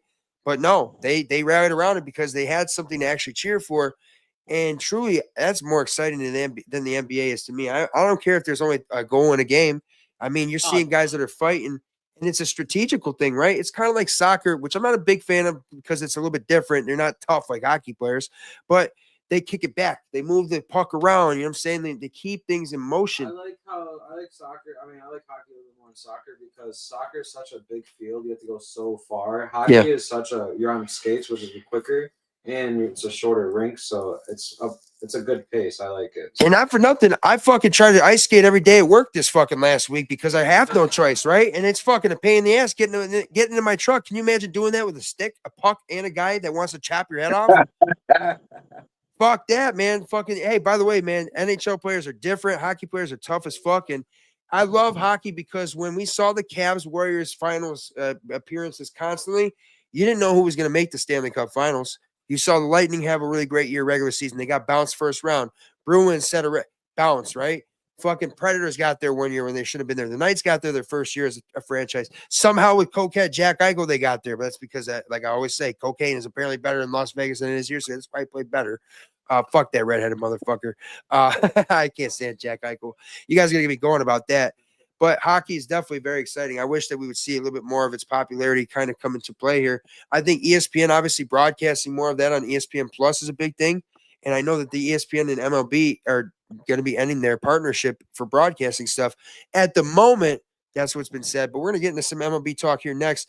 DV. Society that white boys still can be athletic and do. Hey, man. Like, yeah. PK Subban said, like, when are we going to see the NBA kind of get back to this shit too? When are we going to see that toughness? When are we going to see the bad boy Pistons? DV, bro, what's one of your favorite, like, you were talking about the Malice in the Palace. Let's get back to that, bro. Let's get going here a little bit, man. Talk to me. Malice in the Palace. Why does that shit get you fired up? I don't know, man. I loved it. I mean, I didn't like it for the sake of the politics part of going in the crowd, the fans, whatever. But hey, that was like one of them historic moments in sports that you'll never want to happen ever happen.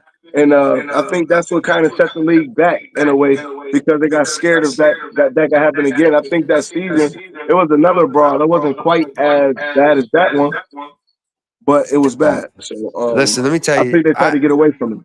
I'm gonna put all morals aside for a minute. I watched that Malice in the Palace. I fucking love it, bro. You got Detroit. They ready to fight. You know what I'm saying? Detroit, because Detroit's pissed off. I get it. You got Ben Wallace out there who looked like he was fucking 10 foot tall the way he played defense. He was pissed. But my favorite part of that whole thing is I'll tell you, Timmy, I told your brother Timmy, my best friend, I said, if you watch Steven Jackson when he comes in the locker room shirtless, he says, we ride together. I'm like, that's you. And like we were telling people off at Buffalo one time, right? He just walked in, we ride together, bro. He was fired up. That motherfuckers had each other's back though. And yeah, it kind of derailed things for a guy like Jermaine O'Neal, who had a really promising young career. Reggie Miller's last shot at getting a possible title. And it sucked. But at the same time, damn, I watch highlights of the Malice in the Palace all day long before I fucking watch a game right now in NBA. And also, I'm not gonna lie, bro. You ever seen the Michael Jordan documentary? If Kirby, have you seen it? There's his daughter. Turbo, I can't see. Okay. Sorry, I had my daughter come in here real quick. She crashed the Don't podcast. apologize. Don't apologize. By the way, the other night she wouldn't say go Jaguars, but she would say go Bills. Just saying. Just saying. Just saying. Whoa. Here's one of my things, right? When it comes to, I was talking about the Michael Jordan documentary, Kirby. Have you ever seen that by any chance? I haven't. I have not seen it yet. Okay. You need to go watch it on Netflix. DV, you've seen The Last Dance, right? Hell yeah, man. One of my favorite docs. Okay. Let me tell you why I love that shit. When the Pistons are beating on them every time, right? And then you see that part where they fucking, shove Scottie Pippen to the ground. And he just sits there like this. And he just, gets back up. They said when we knew we couldn't break Scotty, that's when we knew it was over, right? You just couldn't shake him, man. It's like you take that beating, you get back up, and you keep fighting. That's resilience, bro. I went through depression in 2020, and I watched The Last Dance. That shit took me out of depression. That and Godfather Part 1 and Part 2, because I'm the boss moves, right? But that's back when that sport it was more exciting, and like you had to really go through so much adversity to get to the NBA finals. Like look at what Michael Jordan went through just to get to the NBA finals. They had the Jordan rules down in Detroit. Now the rule is that if somebody fucking goes in the paint and gets touched, that's a foul. That's the rules now. It's just different. And I'd like to see the NBA get more competitive. DV, bro, you're a baseball guy too. Yankees, right? Yeah, I watched the Yankees a little bit, but you know what? I'm one of them fans that get into it when it's the playoff time. Okay, so 12's got some things he wants us to react to. We got a few more topics to get to before we end the show. And if you guys haven't already done so, hit the like and share. Join us here in the comments. We've been kicking ass so far. So DV, I'll let 12 Gage kind of get you going, and then maybe send it over to Kirby, who's not a big baseball guy, but maybe you guys can see how saucy you guys can get me. Let's see how we can go for the rest of the show. You guys trying to build the sauce meter a little bit? Yeah. Yeah. Let's go. Yeah, drink to me only fucking in the evenings, baby girl. Let me tell you, bada bing, bada boom, and I'm gonna tell you, get the gabagoo. All right, 12, what do you got for us? All right. Spaghetti meatballs and The fucking nuclear missiles. all right, we got some more saucertainment. I've been eating fish fries all day. Saucertainment. Saucertainment. Time out. Time out. Stop the show. Saucertainment. Saucertainment. Okay, I never heard that before. I like that. I fuck with that. Yo, officially trademark right now, copyright infringement if you use this. Saucertainment. Saucertainment, baby. What? Okay, so what do you got? He said, what? All right, the MLB is testing out new robo umps during spring training. What do you guys think about that, DV? I think it's gonna work to a certain extent. It's more of a what's gonna happen when it's a malfunction and they toss a game. I'm interested to see how perfect it works. They use it kind of already with the little zone, but I like the ump calling it because it kind of just. I think it's gonna take away from the game once we start bringing robotics into it. Okay, Kirby, what do you think, bro? Is this a good thing for Major League Baseball to start getting automated strikes in balls? I think it can remove some human error, but also with that being said, I think any computer can be manipulated for the most part. Yeah. It sounds like Kirby's like literally sitting in his room right now, looking at two computers in front of him and manipulating the fuck out of them. You know what I'm saying? Like, you shall cook me steak, motherfucker. My thing is this too, right? Is that, all right, I understand it. Angel Hernandez fucked up the game of baseball. I get that. And we saw Armando Galarraga get fucked with a that's still how it's not been reversed is beyond me. It's like we gave Reggie his Heisman. We can't give this dude a legit perfect game. Come on. So my thing is this the human error is a little good though. Like you want to get the fucking strike call where it's just on the tip, right? But when you're fucking calling a strike that's a foot away, like I was in Little League, I'm gonna fucking turn around and bitch at your ass, right? And that's what it's gonna make me want to fucking Now we're not gonna have actual robots out there going, that was strike one. And also, I would miss the, that's part of baseball, right? So you're going to have to fucking get some AI generated shit.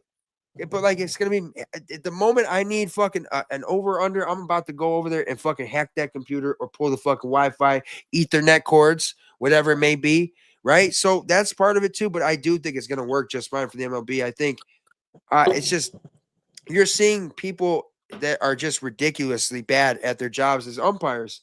They're making critical decisions. We saw it with NFL referees, but we're talking strikes and balls. That's a really tough thing to sometimes get on point. But I've seen some really good umpires over the years that are like 98%. That's pretty damn good.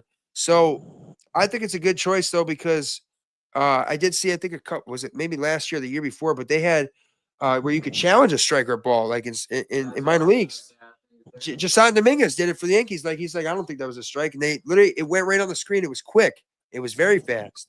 So that part I'm not necessarily going to underestimate because the MLB has done a good job at trying to speed up the game. So that's something they're also dedicated to, and they want to keep people drawn in because nowadays everybody is kind of like committing to certain sports where you have to compete, make your sport that much better. So it's like, Rob Manfred could fucking, maybe have done us a couple favors and let fucking Barry Bonds in the Hall of Fame at this point. Fucking, we can put B Rose back in the Hall of Fame at this point. Come on, like, can we get the people in the Hall of Fame and give the guy his perfect game and all this shit, dude? Come on. You kidding me? Anybody that says that Barry Bonds don't belong in the Hall of Fame, by the way, you're nuts. We lost Stevie. Did we? Yeah, we might have.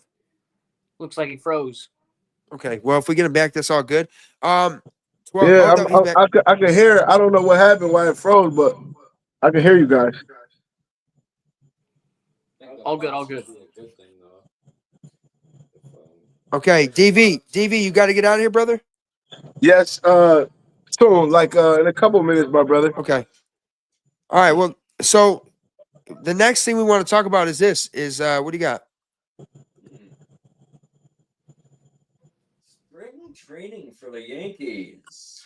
There was a game today, and the Yankees ended up winning that one 4-0. What do you think about that, guys? DV, personally, bro, like I'll tell you this much. Marcus Stroman was the starting pitcher, and I don't know if you saw, but he was in the news as saying, I won't be a relief pitcher. I am a starting pitcher. It's a little bit different than Rafael Devers in Boston, who said, I won't give Alex Bregman third base, who was a Gold Glove third baseman. We're talking about a guy that's saying, I'm a starting pitcher. I'm going to prove myself. It's a little bit different, but he got his win in spring training.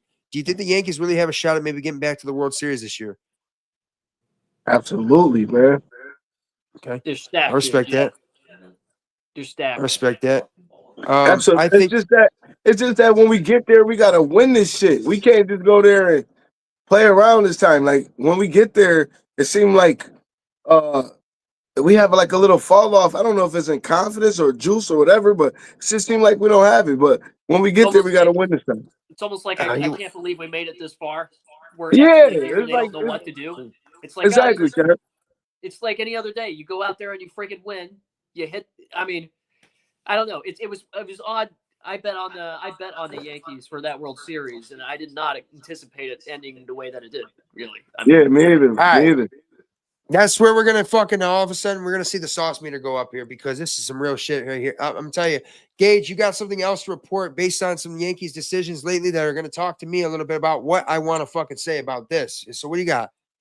Wow, this is shocking, guys.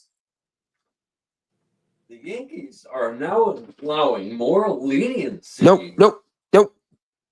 Aaron Boone. Oh, right. Cut that.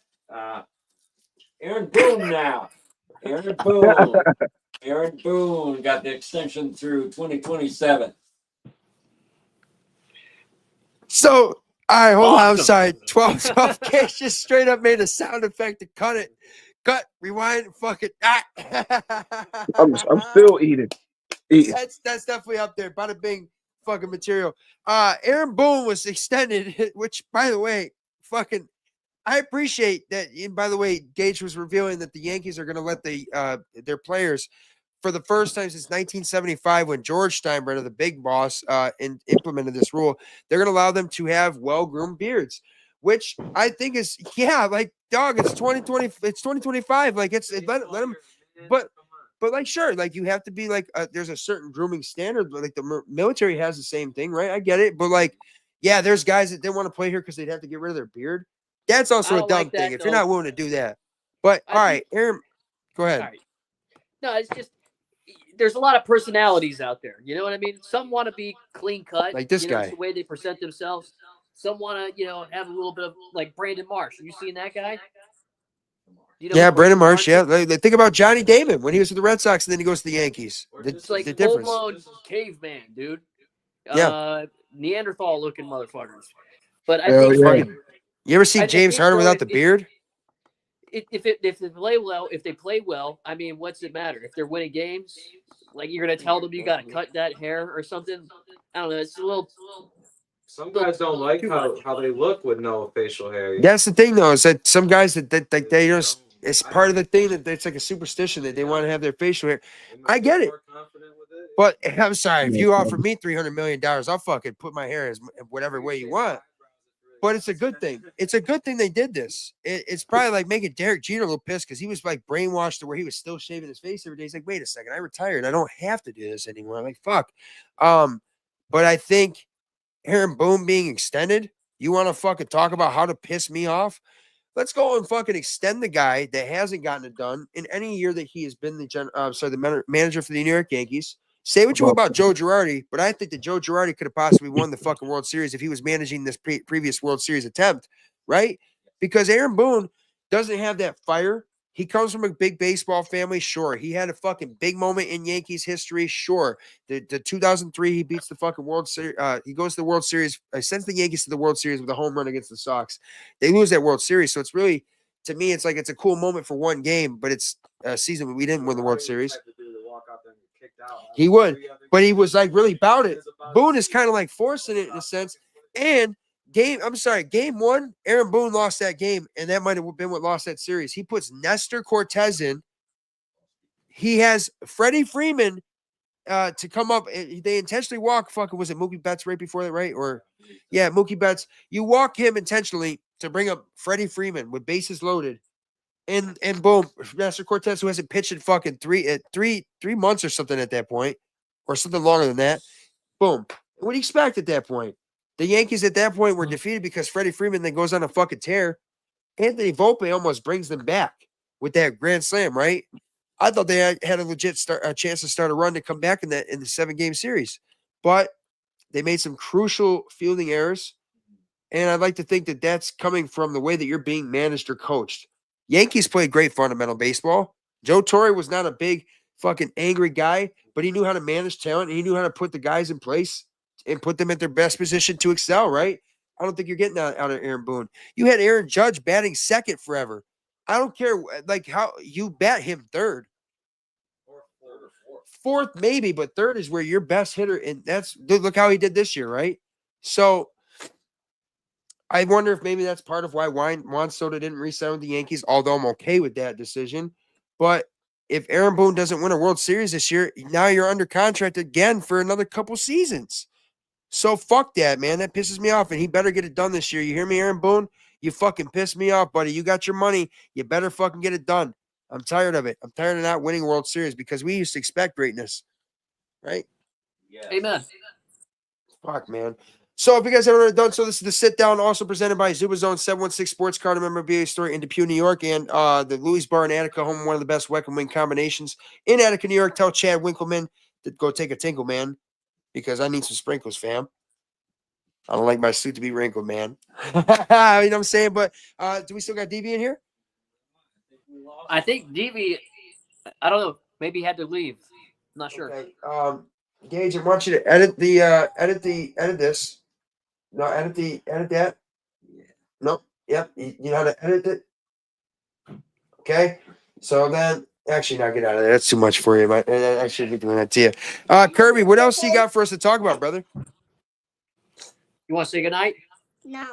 You want to say bye to him? No, I don't want to say goodnight neither. You know what I'd say? You know what I say to him? No white good night. No white good night. I don't do that.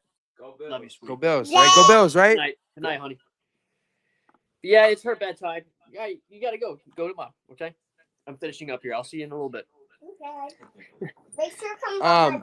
Okay. All right, so Kirby, we lost DV. Which, by the way, I gotta say, I love DV, but we had a whole format, nice and typed up. You know what I mean? And like we were supposed to go in order, so that's why we kind of tailed off a little bit. But we'll get that down in timing, of course. But I think it's been a great show so far, fellas. Real fast, let's bring in a little fucking Yankees talent. Let's get rid of the suit jacket. I'm fucking done with this shit. Fucking, I've whacked enough people. Let me take that. Chop and freeze. Chop and freeze. Chop and freeze. I don't even know who that would be. Couldn't even get this shit out. 12 Gage. Talk to the people one more time about the chicken wings. Oh yeah, the chicken wings were phenomenal. If you guys, what was that? Can you describe? Sorry to interrupt. Can you describe that flavor? I look like I signed a fucking contract just now. I look forward to taking this team to the World Series. Flavor profile of the wing. He probably like wondered what the fuck you mean by flavor profile. You want me to make a Facebook? It's like a sweet. It's not too salty, but it's like a sweet, salty tasting, and like a tang, like a hot, like kind of like the hot tang sauce they use at the pizzeria. It's like that tang that you get from it, but there's like it's like homemade, so we can put as much sauce on as we want. So extra sauce is always. The thing is, you wanna get that butter garlic flavor mixed in with the lemon pepper. So I always started with that, and then you mix in the hot sauce, of course, and then you mix in the other seasonings. And I do add something to add to the tang, which I won't reveal. But overall, it's just gonna hit you like a chicken wing should, but give you a little bit different of a flavor to where it's just got plenty. Because you ever had a mild chicken wing? It's got no flavor. Right. You know what I'm saying? But like that's like the complete opposite of that in a sense. That's my favorite one that I make, fellas. That's my personal favorite. I also love my barbecue one that I do. I'll get to that maybe in a future show as well. But Kirby, you got anything else you want to add to the show before we go ahead and get out of here? It's been almost 2 hours. Oh shoot, man. Man, not off the top of my head, I can't think of anything. I mean, there's free agency talk we eventually got to get into for NFL. Yep. Can we talk about the draft real quick? The draft? Yeah, go ahead. Who you guys got going top 5? Oh man, I don't know. 5. Come on. Okay. Wait. Let's start off the teams. We got the Titans. Titans are 1. Titans, and then goes the Browns or Cam Ward. Patriots draft 4th. I know that much. Because they fucked themselves by beating the Bills in that last game of the regular season, which is hilarious. Kirby, who do you got going number 1? First off, let's start with 1. Ooh, I just don't think that the Titans have a quarterback. I think they go Cam Ward. I think there's a chance they trade out of first somehow. There's that possibility too, but I mean, who do they got at quarterback? They got to do something. Ain't it funny that during the whole entire season, Shodier is supposed to be the guy that's the consensus number 1, and now it's back to Cam Ward. And I think Cam Ward's probably the better, like, all around. Right now, he's also a big dude. Shodier's also got a lot of things in his corner that are working for him, and we also don't know because at Colorado he was under fire constantly, right? I'm sorry, but if I'm talking about best player in the draft, it's Travis Hunter by all means. That dude, he's coming in as a defensive back, but really he's a better receiver, in my opinion, than he is defensive back, but he does everything at an elite level. We might see this dude go all pro on offense and defense. We haven't seen anything close to that kind of shit since Khalil Mack went all pro, I think, at 2 positions, linebacker and defensive end or something like that. And that's still not comparable to offense. Now, that's a complete different ball game, right? As a coach, though, if I'm in the league and I'm looking at young talent, though, I want somebody who has their focus 100% on me, doesn't have outside influence, and doesn't have baggage of drama that comes with it. And Shedeur might have some of that, given his dad being so involved. But is it really drama? Is it really drama, or is it the fact that that's just Coach Prime? He's a vocal guy. No, he's a vocal guy. See, I Coach Prime is great and all. Yeah, he's great, but there's a lot more coming to Shedeur than there is. Yeah, that's true. Yeah. There's a lot more spotlight. Yeah. Okay. It's a lot of outside noise coming in. You know what I mean? And think about this. Miami played good offensively. Maybe it'll be a good thing. Maybe be a distraction to the team. Who knows? They didn't have a good defense, Miami, but offensively, Cam Ward, I feel like I was betting over on there every game that they were playing in. I think really you got to look at him as going number 1, Travis Hunter 2. I think there was a defensive end or somebody that was.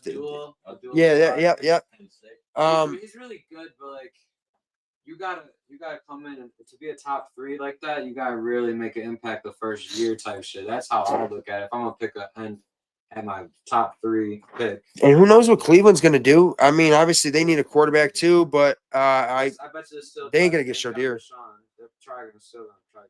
They're gonna probably fucking trade Garrett to the Bills for probably just a 7th round pick. I'll just put it out there. Now they'll probably get us, 1st round picks in return, and then maybe they try to make a deal with the Titans where they move up. Now, me personally, if I really don't think that one of these 2 quarterbacks is that guy, I'll fucking take some picks, man, and bolster up, because that's how you build successful teams for years to come is through the draft. Look at the Eagles 2021, they just got Hurts starting. And they picked up AJ and got some draft picks. Yeah, it's a young team right now. So, like, you think about the Jaguars situation was a lot easier when Trevor Lawrence was under rookie contract. I mean, it's just tough when you have to start paying guys. So, I don't know. The Titans are also at this point going through a little bit of a change in their franchise. They don't have that kind of consistency of making the playoffs and competing as much. So we'll see. I will definitely cover in the draft comes. 4 teams in the draft, they all need a quarterback. Not the Patriots if they're really going to go with Drake May, which every Patriots fan in the world thinks that Drake May is Tom Brady. That might be where Abdullah will go. Yeah, fucking I hope not Travis Hunter. It's like this 27th or something. What's that? The draft or is it like? Oh, in April?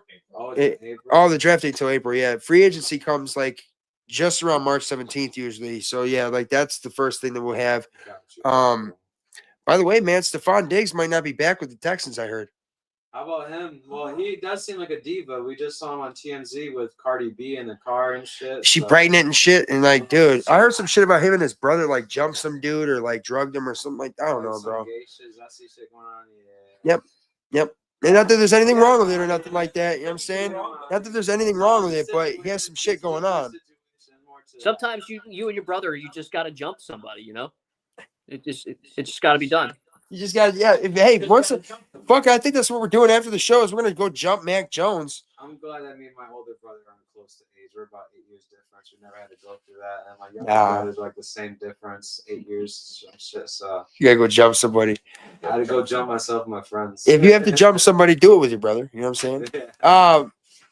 Kirby, There's good nothing stuff, like bro. being that rich and jumping somebody either, man. That's got to feel pretty good too. Hey, what about this free agent? I want to talk about real quick before we end the show with some getting saucy. Yeah, we'll do getting saucy and bada bing too. We got to hear what you got for bada bing. But before we get to that point, Amari Cooper, I think the Bills are going to bring him back. I really do. A lot of people don't necessarily see that. I do because I see what limited he got with the Bills, even through injury, which could have been season ending, but he played through it.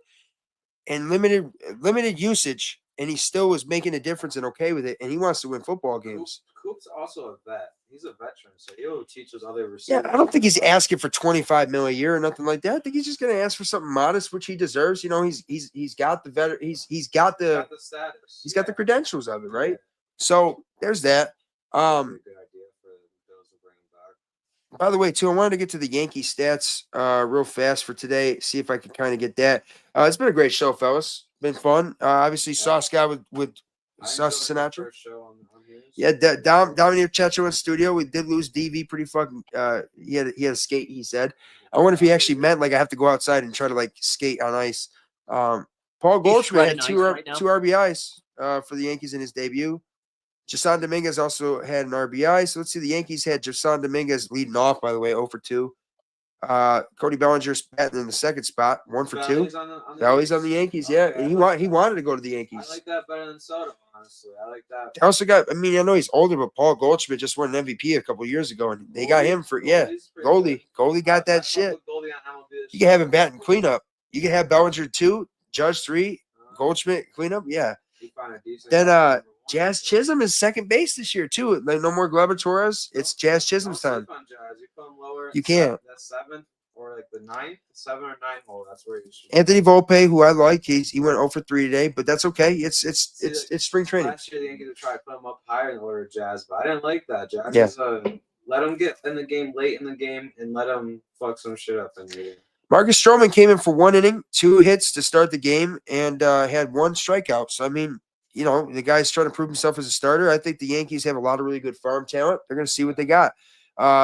Jason Dominguez looks like he's going to take that step forward to be a full-time starter for the Yankees this season. The Martian, they call him. We'll see what he comes up with. Honestly, his second or third year? His third year right now since he's been drafted? No, this will be his second year at the pro level. Yeah, like he didn't really play much last year, a little bit, but he got hurt too for I think the year before. All right, Kirby, you ready to get into some getting saucy, and then we'll go to Bada Bing to finish the show, and then a little message from Josh Allen to cap it off. You ready for it? Go ahead. Okay, let's go. Let's get saucy. As far back as I can remember, I always wanted to be a gangster.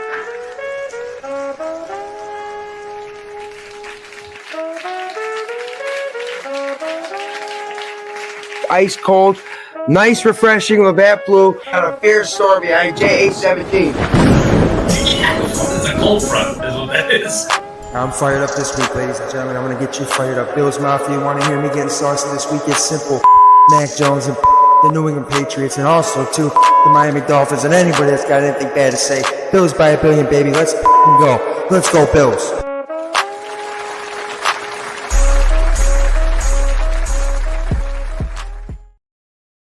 Kirby, why don't you give us a little getting saucy before we let myself get saucy? My thing is I get pissed now about things being too complicated at checkout. Yeah, for real. It pisses me off so bad. You got to type in some code for some rewards program that they have where they just track everything that you yourself are buying personally and, you know, sell that data somewhere. It's unbelievable, dude. It's gotten to be next level. I went into Whole Foods, dude, in Gainesville. You know, the swamp where the Gators play. Yeah. I go in there, dude. I'm checking out at Whole Foods. I'm buying bison. All right, bison ribeyes there. I think I already played into this last time, but I went up there. I went out to the checkout. there's like no registers open, so I'm forced to do this self checkout thing. In the self checkout thing where you pay, they have a thing that reads your palm, dude, for payment. That's an option there. What? Yeah, I swear to God, dude. Kirby, I would call you weird for that subject, but the way you're talking about food, that just means you really like all aspects of food. You really you love that shit. You want to know fucking what's got me? Yeah. There's a lot of bullshit that be going on in the stores. Yeah. So let me tell you what's got me getting fucking saucy this week, fellas. All right, so fucking I go off the fucking road Tuesday. Can the fucking town of Bethany use a little bit of salt and fucking put down on the fucking road? And how about the fact that I had to sit there in 3-hour fucking wait for some tow truck drivers just to fucking get there and not know how to do their fucking job? All I want to say is, Kirby, you're talking about self-checkout. I'm in full agreement with you, because what's with the incompetence of the world? We're sending social security checks to people who are fucking 125 years old. Yeah, I'm sure they're living. You know what? We fucking sent down a good fucking just a few billion to fucking people over 150. I mean, fuck, dude. I fucking know 150-year-olds like I probably know 150 of them right now. Bullshit. The incompetence of the world. You guys don't know how to fucking drive. Get off the road. You don't know how to cook and use seasoning. Get off the fucking road. You fucking think the Bills are going to finish last in the AFC East? Get off of my fucking road. If you're fucking driving my street and I don't know who you are, get the fuck off my fucking road. You know what I'm saying? Motherfucking, I want to tell you something else. If you give me a soggy chicken wing, I'm not going to do anything except for fucking come by, assassinate your fucking very well-being, and I'm going to tell you something, because I'm going to save other people the fucking headache and heartache, because I refuse to have that kind of injustice that exists in this world. And God damn it, NFL, could you let the Buffalo Bills just win the Super Bowl, please? The Eagles got there too. Let the Bills have one. You saw how they did it in Philly. They're going to destroy whatever. Let us have one, damn it. All right? So, Duval, love you, brother. Appreciate you for the steak stuff and everything. And 12 Gage, before we get to the end of this show, which, by the way, that was me getting saucy just in a tiny bit. What do you got for us for Bada Bing, Bada Boom? Bada bing, bada bing. The best things we heard throughout the show today. Be easy, Kings. Sometimes you just gotta go watch table tennis.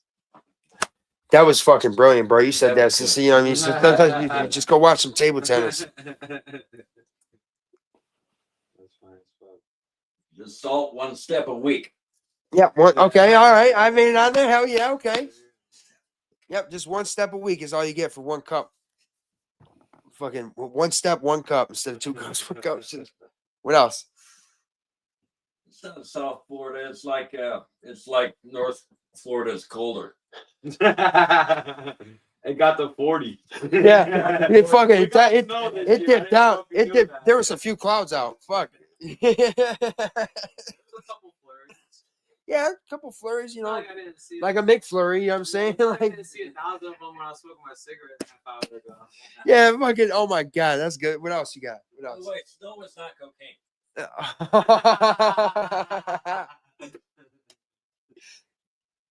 We had plenty of both that day in Florida. Yeah. Oh, by the way, Kirby, what you said earlier, like, guys, when I'm cooking tonight, back by popular demand, I almost dropped my phone. I laughed so fucking hard because it's like we know he's grilling steak, bro. He eats steak 7 days out of 6 days a week All right, somehow. we are over exaggerating. The days where I don't even care to cook steak, the family will, hey, you want to cook steak again? And I'm like, that's how much they like it. If he didn't have steak for dinner, he had it for breakfast or lunch, guaranteed. Kirby, put me on to the cheapskate way of how to get all this steak throughout the week. What's the cheapest way to get the best steak? Kirby's family budget's 90%, fucking 10% bills and rent, 90% steak. No. This is how you do it. You go to the grocery store, you know, and say you want to, you know, you're just buying something random, not necessarily groceries. All right. But everybody needs food anyways. And Chuck Eyes, what are they? $10 to $12 for a small package of them. And it's easy to buy them, put it in the freezer, forget about it. One day you want steak, you're gonna be like, oh, I got it. It's back there. Matter of fact, I have a couple of them. How much did it cost? Like $10. But I can make it taste like $1 million. That's what. Okay, so that's what I was gonna say is I used to go to Save a Lot.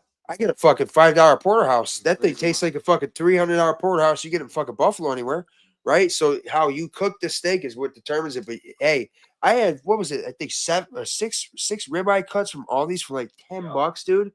And like they I didn't, didn't know Kirby I had fucking, cheat codes like that. You know? he got cheat codes. He does.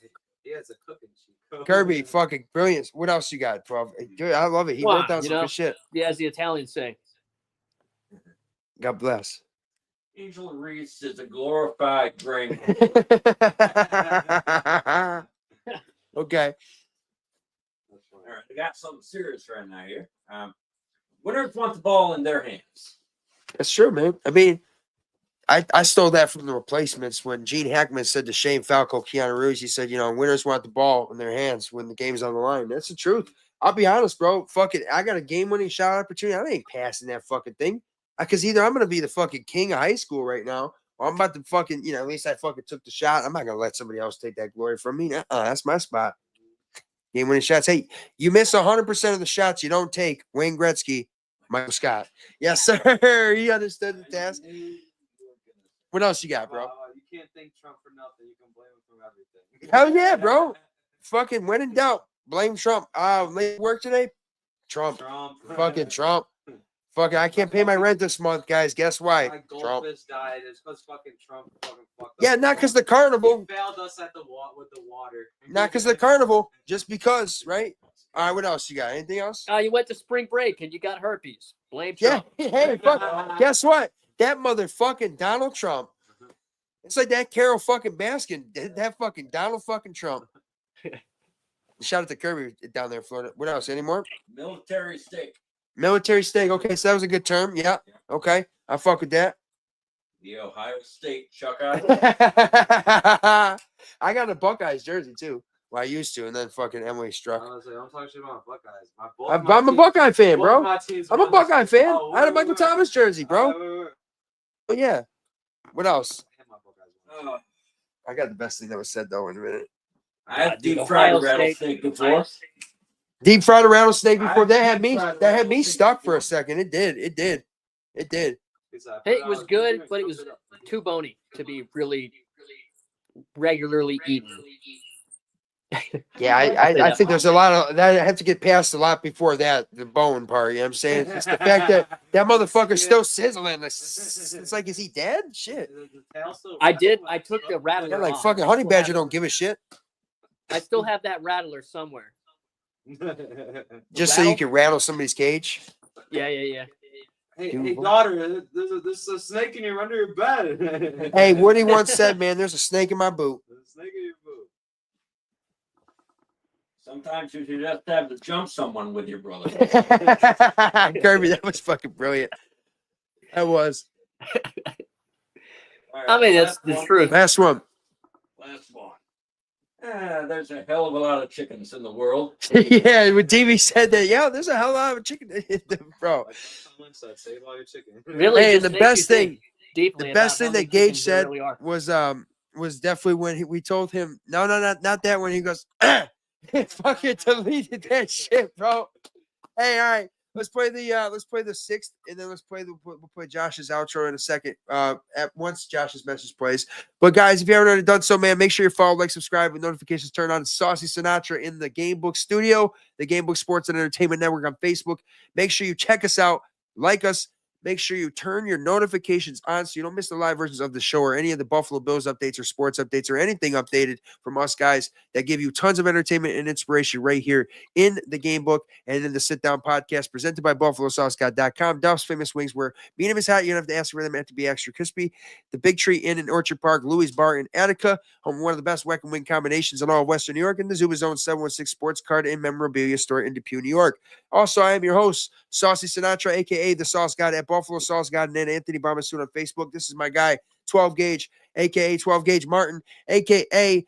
Mr. Gilligan's I.O. and Mr. Yao Ming himself, and check him out on Facebook. Our guy, Domini Ochecho, over here in studio. By the way, you can wave to the camera if you want real fast. Say what's up to them. Yeah. Let's get a World Series this year. Yeah. Let's get another championship after that. Hell yeah, you know what I'm saying? And by the way, DV had some good stuff. And Kirby, man, you were on point tonight, brother. We appreciate you, Big Chungus. And give us a little God bless message, and then we'll hear something from Josh.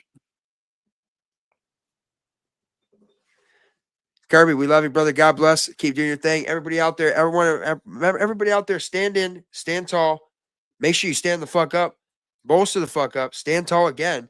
And God bless every single one of you. And as always, man, enjoy your weekend and be safe and go Bills. Let's hear Josh say it. Let's play that outro. Be good, do good. God bless, and go Bills. Be good, do good. God bless, and go Bills.